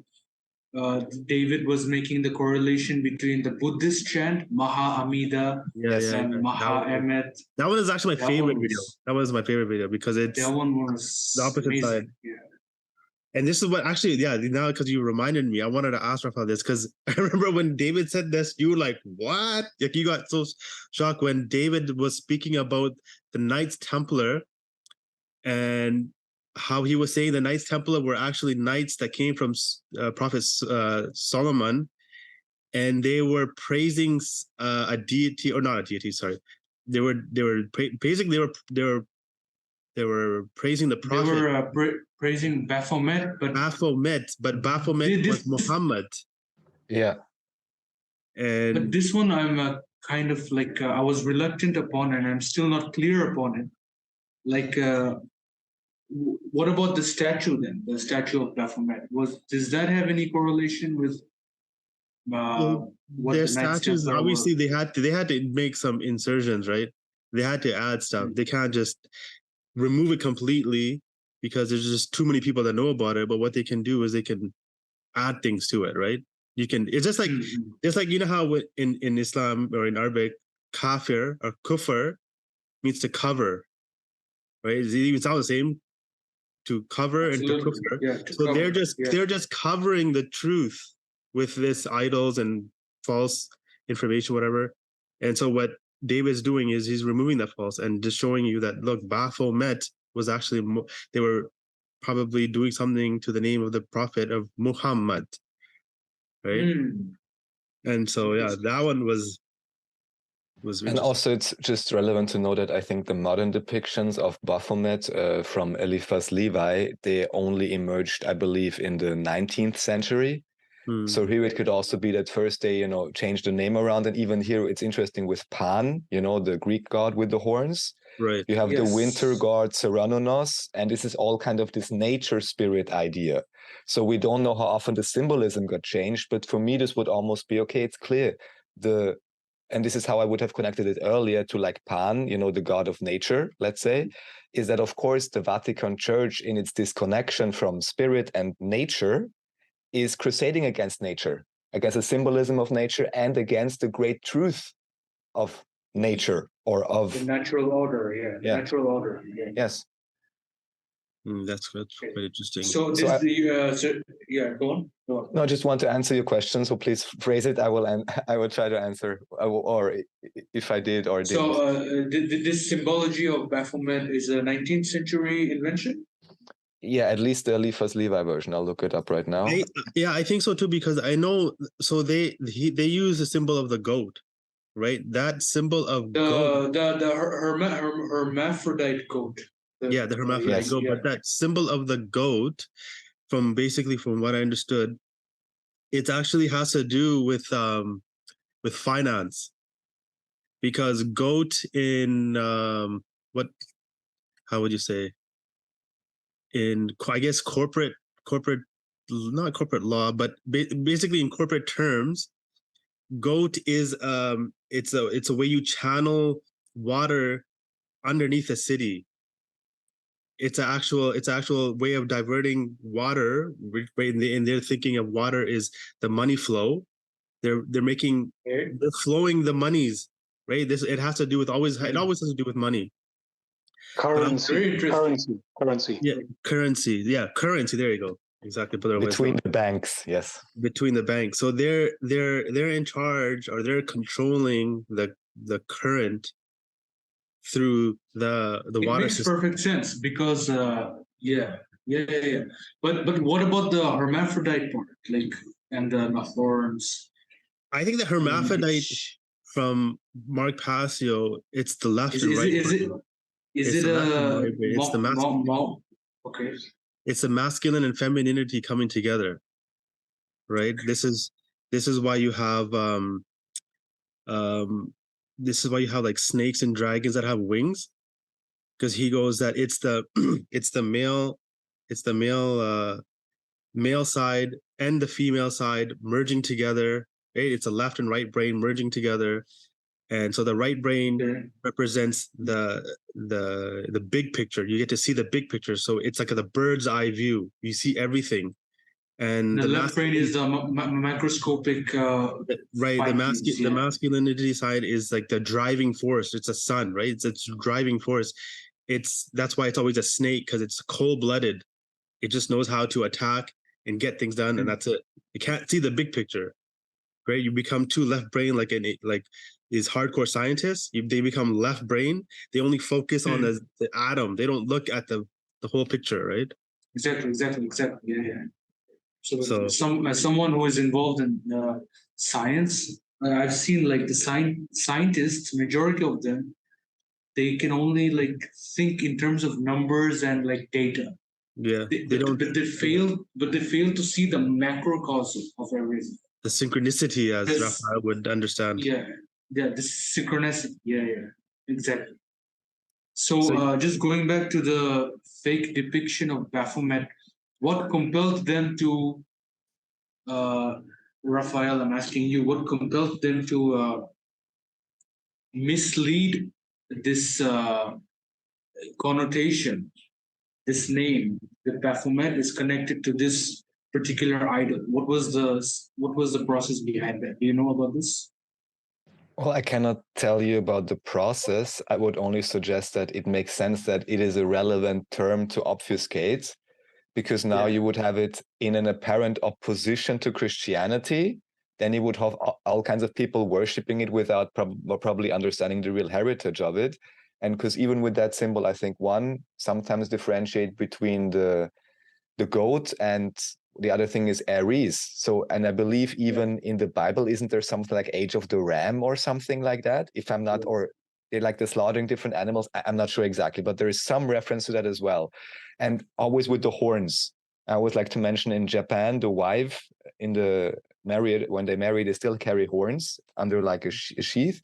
And even for whatever reason in my school, is a Tartarian building, supposedly originally Jesuit or whatever, they have a huge statue at the entrance, which is a figure of Moses, also with horns. Right. With horns. With and horns. I still haven't exactly figured it out, but there is also something, there is another of these dialectic games going on there for sure. That's as much as is clear. About the exact process, I can't say, only that again, because they apply energy to it, there's something relevant within it, I would suggest. Well, what comes to my mind is what David was saying in an episode with you, that when Moses came with horns, that was a depiction of Moses coming with the Quran, right? Based on what Brother Imran was saying, that the goat represents the currents, the moving currents of money, currency, but then the breasts represent this duality, and the horns represent the truth or the Quran. Maybe they are asserting or implying that they know about the Quran, they know the esoteric connotations of the Quran, but they're using that for their agenda. Yeah. So I mean, from what I remember from what's his name? What's his not? I can't remember his exact name. He's also big on synchronicity. He talks about how a lot of this has to do with the zodiac signs, right? So the first zodiac sign is the ram. I forgot what it was. Was it Taurus? The one with the ram or is it Aries? Aries. Yeah, Are you maybe talking about Michael Tessarian? No. Another one. Bonacci, something Bonacci. Oh, Santos Bonacci. Yes. He was explaining that, and so I think what they're doing with Baphomet and with these horns, and I think what David was saying is that they've made us believe that this horns is something evil, right? That they give the devil these horns, and the devil. Yes. That's what they're telling you to believe in. But the truth was that when Moses came, and he was showing in his book that one of the pictures was showing that a ray of light was shooting through this side of the brain and coming out of this side. So it looks like two horns. And that horns was the representation of the Quran, the recital. And so what they're doing is they're trying to flip it.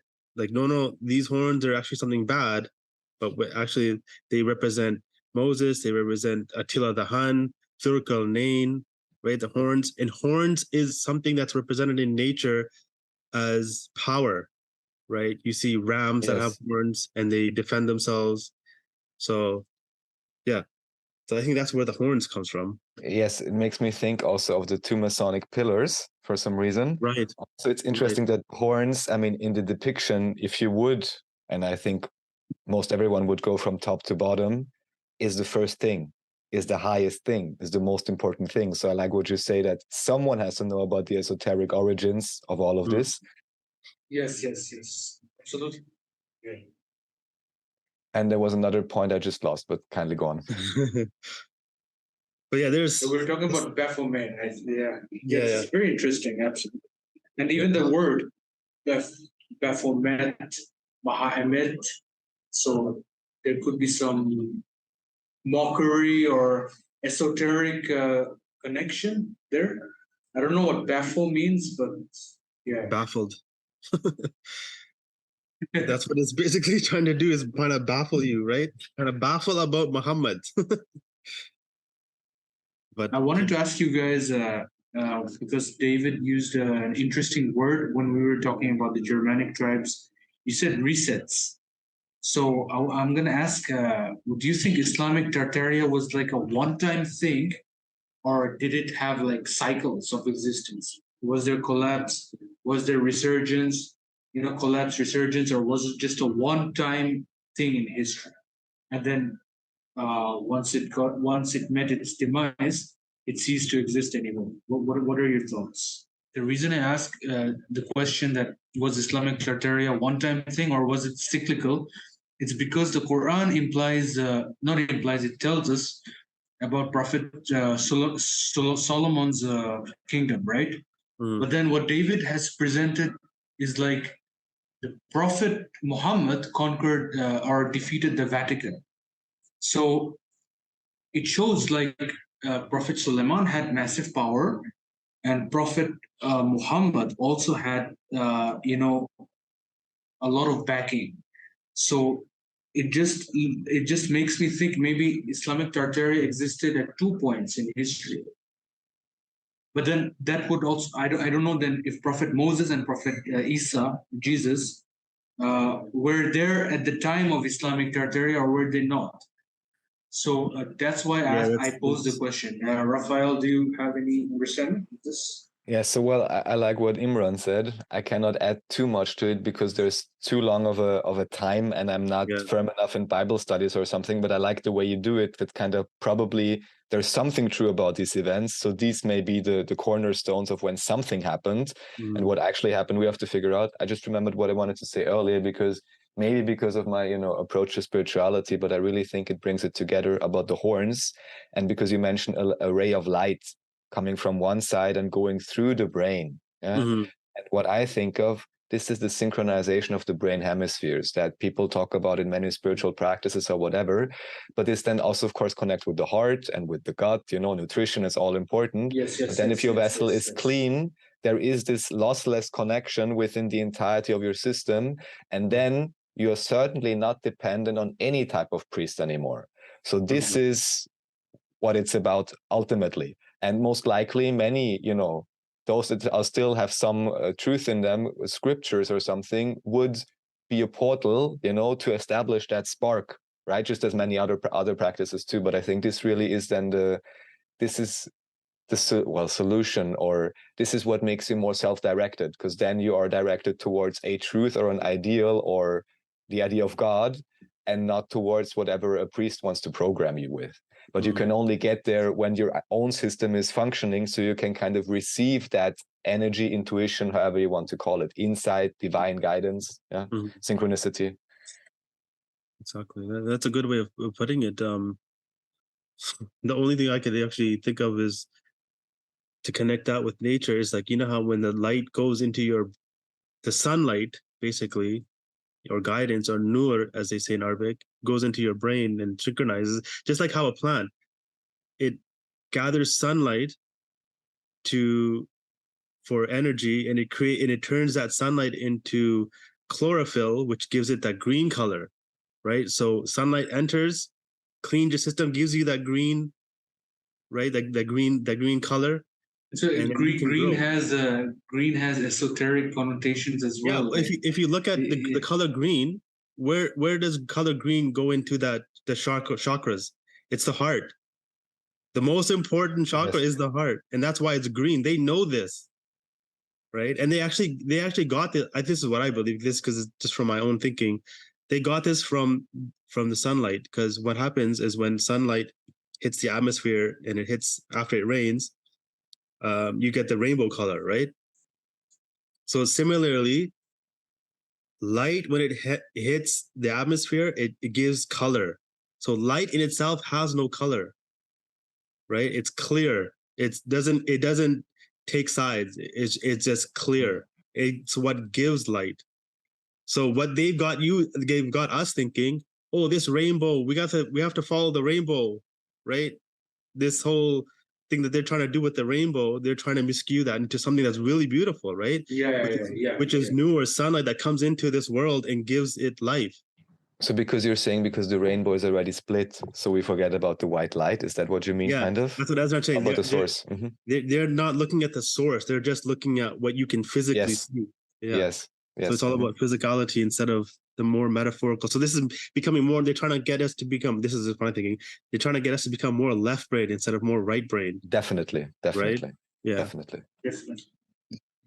This is about the whole digitalization and transhumanism thing, because that for now only works on that binary, what is it then? Left brain, whatever, the logical brain side, that's all operating there, and all the statistics and follow the orders and so on. Because if you can see the larger picture and have some emotional understanding, then you get up to their game, and they don't have the upper hand anymore with their, politric metaphysics. Exactly. Also, I would just like to build upon that, because the direction we're heading to, which is being subjugated to artificial intelligence, artificial intelligence is all left-brained. It's just programmed. It's just left-brained. It's just left-brained. So we're heading into a future where they're saying there's a possibility that these left-brained AI machines will take our jobs, will replace us, maybe even rule over us. So the future we're heading into is a left-brained future, where we'll be missing the big picture. We'll just be focused on the microscopic details. Yeah, exactly. You don't do these little things. Yeah, go ahead. Just to, in this case, I may say it, devil's advocate. Let me ask you one thing. Is it true, which David told me, that there is maybe the main prayer of most Muslims, which goes along the lines of, the way he said it, wishing all the good-hearted people much health, and wishing all the, whatever this means exactly, the evil people to, I don't know, burn or something. Can you kind of tell me about that? And then I'll add something onto that. You want to explain, Sami, or? So in the Quran, there are several, because in prayer we recite the Quran, so it automatically becomes part of your prayer, because we basically have to take a part of the Quran and recite it. So in the Quran, there is an abundance of verses which kind of say this, that the evil, the mischievers, the wrongdoers should be punished in hellfire for eternity. Either should be punished or will be punished. Both instances, and the good people will enjoy eternal paradise. So when we recite this in our prayer, it automatically becomes a part of the prayer, and then you are invoking this reality that the good will enjoy eternal paradise, which is the afterlife, and the evil, the demented, the oppressors, they will be in the lowest pits of the fire. Whereas there are two divisions. One is the evil people and one is the hypocrites. The hypocrites are even lower than the evil people, because they have no true face. They will just burn at the very lowest, and the evil people will burn above them. So yeah, when we make this a part of our prayer, we invoke this reality. We beckon this reality. So yeah. So okay, so then, if you want to add something. Yes, thank you for explaining. Then I would just ask if it in any way, shape, or form also still applies to the reality within this life, because only if there is, I don't know, some creative capacity we have, I would like to suggest, because you said we are heading into this future. I very much see a future where we can use this in a very beneficial way, in a very good way, and not in a way to oppress us at all. But this will, of course, depend on all of us. And I really, this is the other question, whether this reality is made like a purgatory, or to experience oppression and so on. But still, I would suggest that we have such great creative capacity, material and spiritual. And maybe, and if dependent upon anyone, who then us and everyone listening, it would be to create or invoke, a different reality. And I see it very, very much possible. And because what the negative side likes to do is they like to cast a large shadow and appear very imposing and strong. Yeah. Yes. And so the main thing really, I would say, is, how do you call it? Moral. It's about morals. So whether you have high morals, not in terms of high values, also of course, but whether you are not demoralized. That is the term, right? Whether you are moralized, and then I think we have almost infinite capacity, because it also seems that anything the quote-unquote negative side succeeds in doing is only because of compliance by humans that are torn or that are confused or that are poisoned or have some other issues usually. So yeah, it seems it's all up to us ultimately. Yeah. I would just like to, let me just, sorry, Brother Iman, because I'll forget. I would like to touch upon two things from the Quran in response to what Raphael just says, because so this is the funny, not funny. This is the interesting thing about this kind of realm of existence, because in the afterlife, you are already subject to the fate which you have earned by your own actions in the previous life. So the evil people will be doomed to hell, and the good people will enjoy eternal paradise. But in this life, Allah has given what Raphael said. I really like what he said, creative freedom. He gave creative freedom to both evil and good. So there's a chapter in the Quran which is called Surah Rahman. In that surah, Allah tells that the evil shayateen can be either human beings or the etheric beings, the jinn. Allah told the shayateen of the humans as well as the shayateen of the jinn, He said, go as far as you can, go as far as you can, do whatever you want to do. Let me see what you can do. Basically, Allah is giving them a license that let's see what you can do. Go as far as you want. Go as far as your free will can take you. Yeah. Exactly. Go as far as your free will can take you, and then we will deal with you. But then Allah also gives the good people the creative freedom to make our systems to fight this evil, and that is called jihad. Basically, the concept of jihad has been demonized, has been people have made caricatures of jihad. Basically, what jihad is portrayed as Islamic terrorism, but jihad just means struggle. It struggle in anything within yourself. So Allah has given us this tool, jihad. He said, struggle against this evil, the evil which has been given license to do whatever it wants according to its capacity. We are commanded to struggle against this evil, and that is the process of jihad. So yeah, I just wanted to say. And just we're on this topic, and I know the tiniest bit. Thank you so much, because I think the explanation is incredibly interesting. Could you please also explain from your point of view what Islam means? Because I know that certainly many Christians will be watching too, and there is oftentimes, just like I mentioned before, with particular political groups and so on, they make very superficial interpretations of the terms.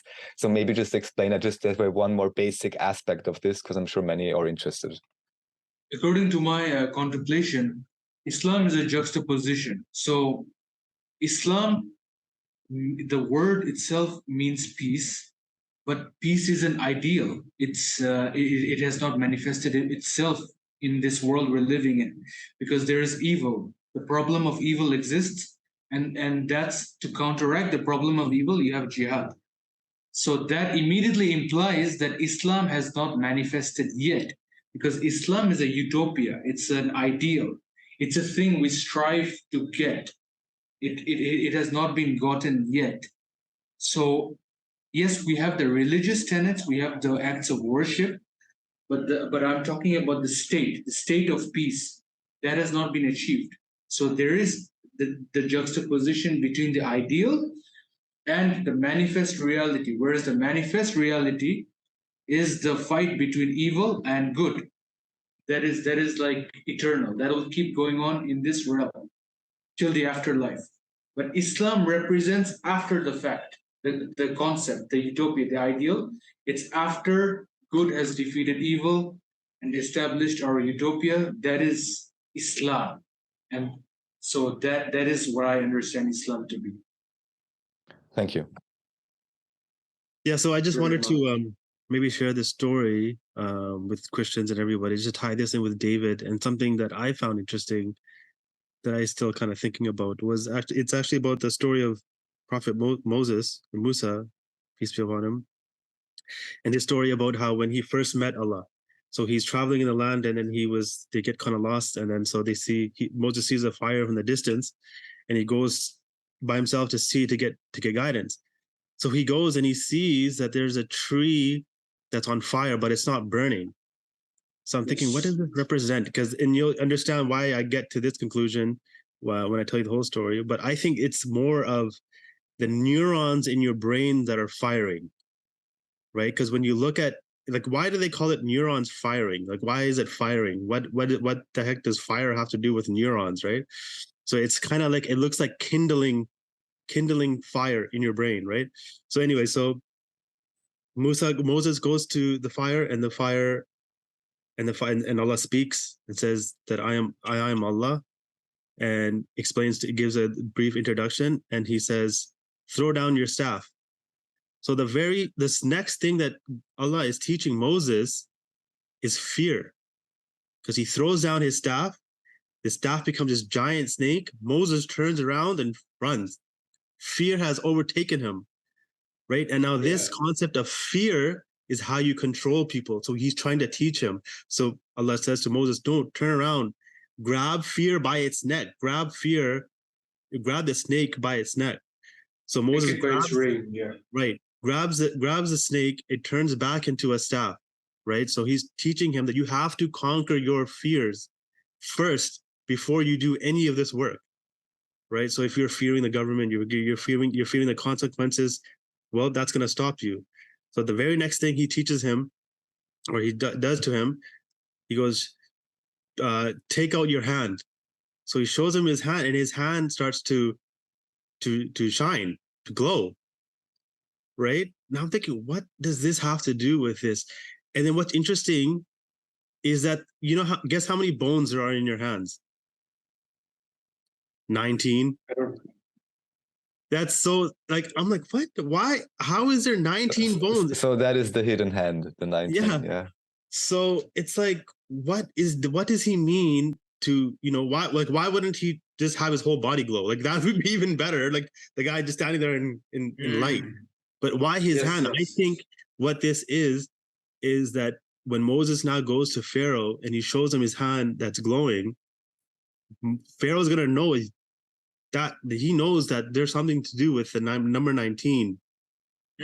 Because, and not only that, it's numbered, but it's a number 19 in nature, meaning because we're a part of nature, but this is the number 19 in nature. So I think this is what kind of like what David's doing, is he's going to ancient Egypt and to Nas and everything, and number 19's over it, like just like how it says over it are 19.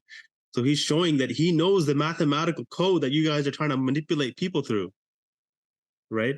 So when he goes to Pharaoh, and he does his performance of his snake eating the other snakes, he's basically saying that, look, forget the snake.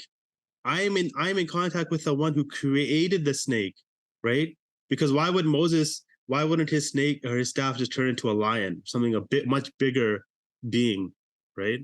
And why wouldn't it just be a lion or something, or your tiger or something, and just eat it and that's it? Why would it eat snake? So he's saying that whatever you use, that is a part of nature that belongs to the creator, and only the creator can tell it what to do. He's in ultimate control, meaning that you're not in control. You just think you are with these mind tricks, these magic that you're trying to do on people. But yeah, I thought that was quite interesting. This is something that I still think about, that little thing about how fear is in your mind, and how when Moses spoke to God, he came in the form of the fire was kindling in the tree, representing neurons firing, and for him, and then Moses was taught to conquer fear before you go out and try to stand in front of Pharaoh. And then he uses the number 19 to kind of like show him that I know what you're up to, and I know what you're doing, right? So I just wanted to share that. Man, it sounds amazing. It sounds like an anime. It just sounds like it's like a different perspective when you listen to David, and obviously a few others, like when you're just searching for the truth. When you find all these information and then you go back and you read the Quran, you're just like, whoa, man, this is a different story now. Like all these little hidden gems that we didn't know about before that are coming out. Yeah, I'm sorry, Raphael, if I interrupt you, but because I might forget. I was just going to say that whatever David has said, it has a Quranic basis. So I've been talking with few of my Muslim brothers because they're not convinced by David's work. They're trying to steer me away or just have dialogue because the hadith, in their minds, the hadith kind of consolidates the Quran and already gave us what we know in conventional Islam. But what David says, it matches exactly what's in the Quran. It makes sense to you because you go back to the Quran and it just clicks. Yeah, but there are hadith which then contradict that in the Quran. So that is like strange. Yeah. Go on, Raphael. You wanted to say something.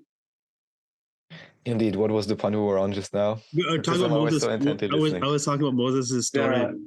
19. Right. So I love what you said about the hand and the story. And please, I don't know, either someone clip that part or make a short video about the story you just explained, Imran. I think it's incredibly relevant.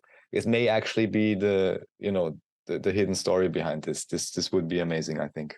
Yeah, that's the thing that I'm not, like, I haven't really figured it out. Like, why would he have his hand? I mean, did Pharaoh know that there's 19 bones in the hand? I mean, I don't know. He must have known because they were practicing ancient magic over there. They were quite esoteric, so he could have known. Yes, because, like, I mean, if you want to manipulate anything, or if you want to, let's just say we want to create the best business, we're gonna copy whoever's number one, right? Like, what's the point of starting something new when one person is 100% success rate? We'll just copy how he does it. We just change a few things, and then now we'll have a higher chance of being successful. So if you want to do that, you have to copy the best. So what the occult do is they just copy what Allah does, but they just flip it. They just flip it. Yeah. They just try to change your perspective on it, right? Like they'll show you the natural law, but that's it. They won't show you who created the natural law, right? But yeah, but the story of Moses is very unique, and may Allah give me the understanding. Yeah, go ahead, brother. Yeah, I'm really enjoying this, and it's hard to interrupt you guys. With the number 19, so one of the sisters actually who introduced me to David's work. So I think I'll just use this opportunity to say shout out to the sister, because what happened was, I think whilst I was deep in the cosmology study last year in October or September, she must have sent me an email saying Jerusalem is in Europe. Yeah. And at that time I just thought, that's just crazy. I just left it alone. Yeah. But I saved it on my YouTube playlist for watch later. And 6 months later, I go through that and I think, let me check this out. And I finally checked it out. And then it just went from one thing to the next, as it does with these rabbit holes. And so, yeah, just wanted to say with the 19, she asked me as well, so what does this mean? If David's showing that they're using 19 in all of these articles, in all of this, what they're putting out there, in all of their news, what does this mean when we understand that Allah seems to have the 19 signature as well? And I said, well, I think that's probably the way I see it is that, yeah, 19 is divine. It seems to be connected to the one, what we live in, this existence. And then using 19 seems to be their way of utilizing some kind of powerful divination tool, although that's not from the creator, but that's their method of trying to manifest their reality, because it's such a powerful tool, this 19. It could also be that they're implying that they are the beginning and the end. Like their agenda is the beginning and the end. 19. And 19 in tarot numerology is the sun, major arcana. Right. Okay. Well, in the Quran. Yeah. Sorry. Yeah. Go on. No, go ahead. You're probably busy, so I just wanted to let you speak because I wanted to go actually into the Quran now. I think this is a perfect moment to show Raphael this. Go on, Brother Ruiz. Yeah, go ahead, Brother Ruiz. No, I think I said pretty much everything, but I just wanted to say, for those who aren't aware, that in the Quran, the sun is mentioned 33 times. The word for the sun is mentioned 33 times, and the moon is mentioned alongside with the sun 19 times. So there is something about this. There is something clearly there that they know or that they're tapping into. There seems to be also divine from the creator of what we live in, the one true creator, and they are tapping into all of these tools. That's what it seems. So that's why we see these parallels. We're like, okay, just as Brother Imran said, we got 19 bones in the hand, yeah? So there's 19. There's 19 signature in all of nature, it seems. But yet at the same time, they're using 19. So it's not that one owns 19 and the other one doesn't, or one is demonic 19 and the other one isn't. It's clear that, that they are trying to use this powerful tool. That's what I just wanted to say. I think it's more of a mind thing.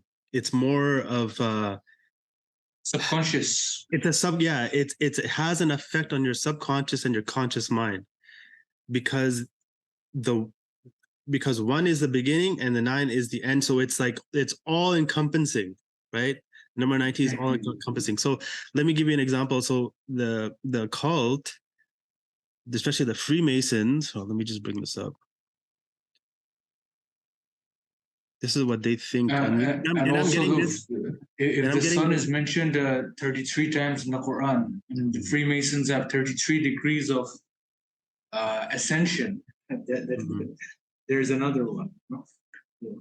So let me screen share here. So you can see the G, right? So, but Mark Passio was saying that the number 19 is here. He goes that this here, you guys can see my mouse, right? Yeah. So this is the 1 is here on top, and here is 9. Right? So number 9 to the occult is base, to the number 9 is base consciousness. This is why they have a ruler here. So they say that if you're on the square, it's like an insult. They're saying that you have a base consciousness, right? And they're trying to get you. They're trying to get to 1, or they're trying to get all of mankind to be number 9, or the here at the bottom. So this is just like baseball. That's why that is narrow and this is like wide. Right. So this is why they have sports like baseball, where you hit the ball when you're at home. They call it, this is home. Right? You hit the ball and you have to go through the basement to go back home. Wow. So nice. you see. So America's pastime. Yeah, this is exactly, this is all this research. So anyways, so this is how they're using it, right? They're using it to keep mankind in the base consciousness. Now, if you think about it, in nature, where is mankind in its base nature with the number 9? Want to take a guess? Okay, I'll give you a hint. How many months is a woman pregnant? 9 months. How long does it take for an avocado to ripen? 9 months. Right? So it's base consciousness. It's a real thing. Yeah, you have a base consciousness, but to grow, you have to grow to get to number 1. Right? So now let's look at the Quran. What does Allah say about this? So if we go to the chapter 19, let's just go to chapter 19. Let's keep it really simple, right? Now, here, if we look at, check this out. Okay, so let's go to verse 19, chapter 19, verse 19, right? And he says here, so let's just read a few sentences before, a few verses before. So, and mention in the scripture, Mary, when she withdrew from her people on an eastern location, she screened herself away from them, and we sent her our spirit, and he appeared to her in an immaculate human. So this is Angel Gabriel coming into the form of immaculate human. She said, so the angel Gabriel reveals himself, and upon seeing him, she says, I take refuge from you in the most merciful, should you be righteous. Right? And then in verse 19, the angel says, he said, I am only the messenger of your Lord to give you the gift of a pure son. Right? Now, this is the truth. Now, what they do is they take the truth and they flip it. So what does verse 91 say? We just flip the number. because they attributed a son to the most merciful. So let's just read a few sentences before so that we get the context. This is after Mary has given birth to. This is after, Jesus. and then he talks about all the evil, and they say they will have no power of intercession except for someone who has an agreement with the most merciful, and they say the most merciful has begotten a son. They have come up with something monstrous. It's a great lie, at which the heavens almost rupture, the earth's about to split, and the mountains fall and crumble, because they attributed a son to the most merciful. As you can see here. Maybe also read the next line. It is not fitting for the most merciful to have a son. There is none in the heavens and earth, but will come to the most merciful as a servant. So here we saw in verse 19, the truth was spoken to Mary, that she was going to have a son, of a pure son. And in 91 is the lie that they're trying to portray, that the most merciful has a son. Now hold on, brother. Sorry, hold on. Check this out. Now we zoomed in here. Now let's just zoom out. Now look, chapter 19 is Maryam. Now what's chapter 91? The son. So you see the synchronicity in the numbers. I'm telling you, there's something going on with these numbers that I'm afraid to talk about, but there's something to it. There's definitely something to it. Well, of course, a caveat, just one caveat we have to add is always, of course, understand who was making the classification of the surahs for this version. So it could even be that you're onto something, but this may already be a revised version, and the numerology they use, which, David mentioned in regards to the 19. He said that some things were changed. So you're definitely onto something. Just again, we have to be super careful, which revision of the system is it? Yes. Exactly. Yeah. That is definitely something that you have to take into account. But it's an obvious correlation that there's something there for sure. Yeah. Let's just forget the chapter numbers, right? Maybe they can mess around with the chapters. I'll give you that. But you cannot mess with the number 19, verse 19, and then verse 91.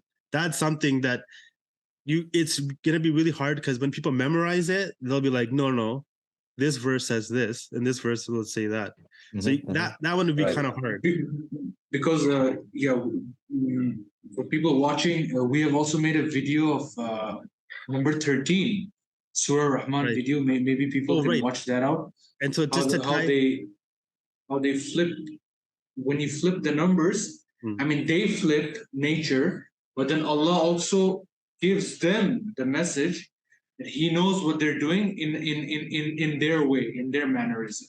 So maybe people can watch that as well. Yeah, and so just to tie in with Brother Awaz was saying, that he's saying that that the son is mentioned 33 times by word, right? And then yet in the 91st verse is the son, right? So it's like it's all connecting here, right? And what was I gonna say? There was something else I was gonna say. If what you're showing is true, as in I'm amazed by it. Every time you do this. I'm just like Brother Sadi as well. Like, whoa, But just like with a lot of people that are very skeptical as well, it's like people say, oh, there's no such thing as numerology. In the Quran. But what I've always found is that there does seem to be some kind of numerical aspect, which just gives more. For me, it just makes it like, wow, this can't have been made by any ordinary man. If this is true, all of these things just add more and more that this could not have been made by any man. And that's what the challenge is in the Quran. If you can make a surah like this. So what you're showing, what you're showing, Brother Imran, all of these things, what you're showing is true. It just adds to that fact that no one can make intrigue, the mystique. Yeah. Because Allah lays out, Brother Raphael, Allah lays down an open challenge in the Quran to the poets, that back then the Arabic poets, who were the most eloquent in Arabic linguistics and Arabic language. Allah, the challenge from Allah was, if you can, produce one surah like the Quran, just one. Still now it has not been achieved, because the Quran is not just language. There is a synchronicity, there is numbers, there's knowledge, layers wisdom, of meaning, there's guidance. layers of meanings. It's just way too sophisticated for any normal human to even replicate or even attempt to do that. Yeah, let me just show Raphael this, because this what we found was actually what started our channel. So let me just screen share again here. Yeah, so it was actually started. Oh, what the hell? So it started from this surah, Ar-Rahman, the most compassionate, right? And it's not very long. It's only 78 verses, but there's something unique about this surah. We made a video. Yeah, we made a video on it. Maybe people can go back and watch the video. Brother Raphael, do you want to say anything before that? Oh no, go on. I was just looking at the numerology again, 55. Yeah. Mm-hmm. Yeah, it's really simple. So this one surah. It's very unique surah. They actually, some of the people that we listen to who are a bit more religious than us, they say that this surah is like the bride of the Quran. It's the most beautiful of the Quran. And there's something unique about this surah. There, just when I was talking about whether it's true or not, I mean, because it comes from the hadith, I mean, I don't really give it that much value, but because it links into what it's being said, I'll just mention it, is that there was a night that the Prophet went to the jinn to give them guidance, to go speak to them. And the surah that he spoke to was this surah, was Surah Rahman, right? And so it's something unique about this surah was that it mentions this verse. Which of your favors, which of your Lord's marvels will you deny? It's actually, let's just go on to a different website here, because I want to just make sure that everything is clear. So it says that which one of you of our favors will you both deny? So who is these both? And everybody knows. Yeah, Raphael, this was the verse I was talking about a while back, when basically the Allah gives the shayateen permission to go as far as they can, both the jinn and the human beings. Yeah. So he repeats this verse 31 times in this one surah, right? Nobody's been able to figure, like, why does he specifically use 31 times? Why does he say, why does he say this 31 times? And then I'm thinking, there's got to be a reason why he says this 31 times. So first, I was like, okay, let's look at what he's saying. So which of your favors of your Lord will you both deny? So he's talking about two people, right? And he's talking to the jinn and he's talking to mankind, as you can see here in brackets, right? These are the two people. Okay, so what does he say in verse 31? If you just flip 13, you get, right? He says it 31 times. So what does he say in the verse 31 times? Soon we will attend to you two classes. So two people being addressed. Verse 30, he repeats one verse 31 times. And in verse 31, he's addressing these two people. So what happens when you when you flip 31? You get 13. And that's where he begins this. He begins the repeated verse 31 times. So there's definitely... It might be a bit complicated to understand this now, but we made a whole video about this, basically, and this is also the chapter where Allah is basically giving... Oh, you're cutting up there, Sami. ...can to do whatever they can within their own capacity. So maybe people can go and watch that video, or we can discuss this another day. Yeah, we can just discuss another time. I just wanted to just quite deep, actually. give him some. But maybe we can discuss this another day. It's like too big of a topic. Yeah, but yeah, it was something that started our channel, and it's something that I still think about every once in a while. But yeah, it's one of those things where you go down this little rabbit hole and it doesn't stop. So I didn't want to overdo it. Oh, I'm not sure if those things really can, I mean, they can be overdone in some ways, but Yeah. zoom in, zoom out, I think is usually the best way to go about it. And yeah, just because I had mentioned numerology, and this may be completely unrelated, but 55 in tarot numerology actually is the Ace of Swords, which is, the inception, the beginning of intellectual endeavor. So I just found it interesting that the 55 for you was the entrance into that particular rabbit hole. Because this card is about, the ability to discriminate. Yeah. So interesting. Yeah. I noticed there was a few things with ancient Egypt with tarot cards. There's something to do with the number 19 and 91.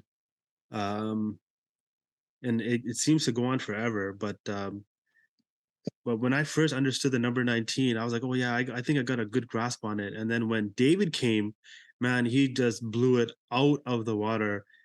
And immediately I knew that this was probably, I don't want to say it is for sure, but this was probably the reason why Allah mentions the number 19, because it's able to uncover what they're doing, right? With history and how they've constantly used the number 19 as their dates or measurements or whatever. But yeah, it's quite unique. It's actually even in the, what's that, the tower in Babylon that they built. I can't remember what it was called. The Tower of Babel. Tower of Babel. Tower of Babel. So they're saying that the measurements, I don't know how they would even get that. The measurements of the base of that tower was 91 by 91 or something. Like, there you go.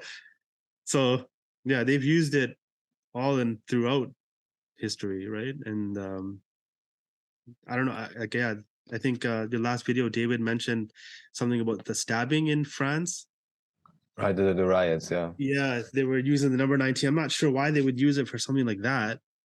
Maybe just to fool somebody. If the hand is over it, and also if there is a necessity for any type of public communication of occulted information, then I will have certain codes that I'm just gonna use, because then you can just literally put in a newspaper, and everyone who's really in on it, they just read any newspaper, and they will immediately know which party or whatever that is part of the hidden hand, as I would say it now, especially after you said it about the bones, So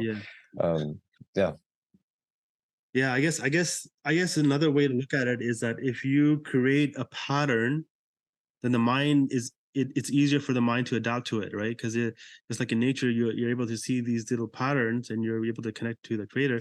Just like with these numbers, you create these patterns in your story and the brain sees it. So it's more acceptable for the brain to accept whatever you're trying to say because of the pattern that it sees, right? So clearly they're using it and they understand it very well. But could I quickly get a few points in, just in case I don't catch you guys when you finish? Of course. Yeah. Okay. I just wanted to say I heard earlier on Raphael, when he mentioned about the priests. Was it? Yeah, we're not. So I think you guys were talking about the light, receiving the light, and not depending on any priests.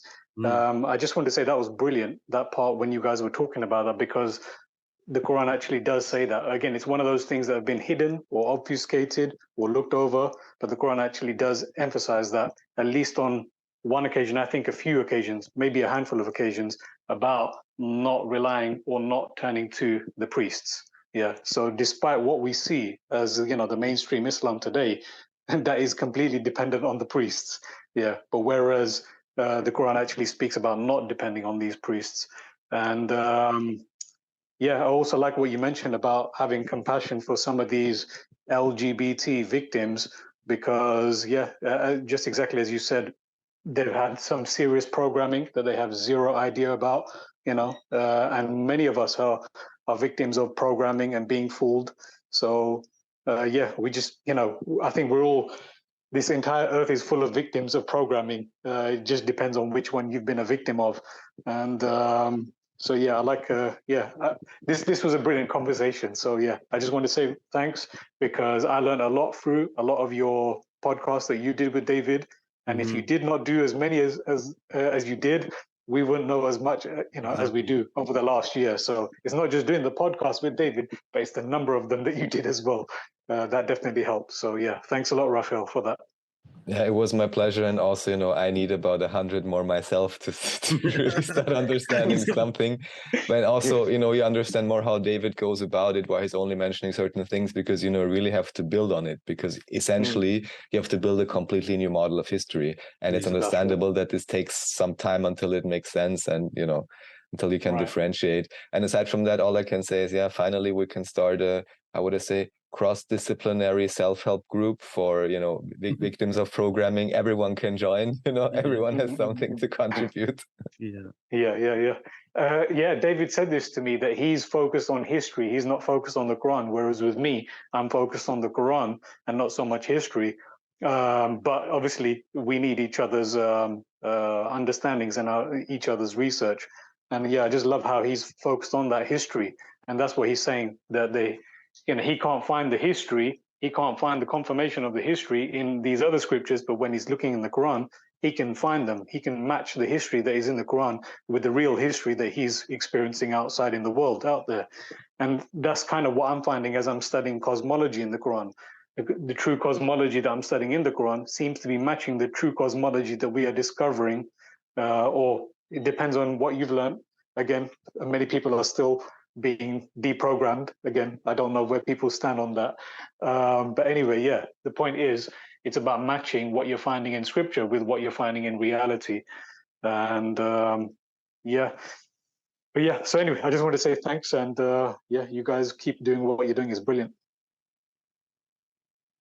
All right, catch you guys later. Yeah, thanks, Awais. Inshallah, we'll catch you later. Okay, salam. Walaikum salam. So, are you still good for time, Rafa? Yeah, about 10 more minutes. Okay.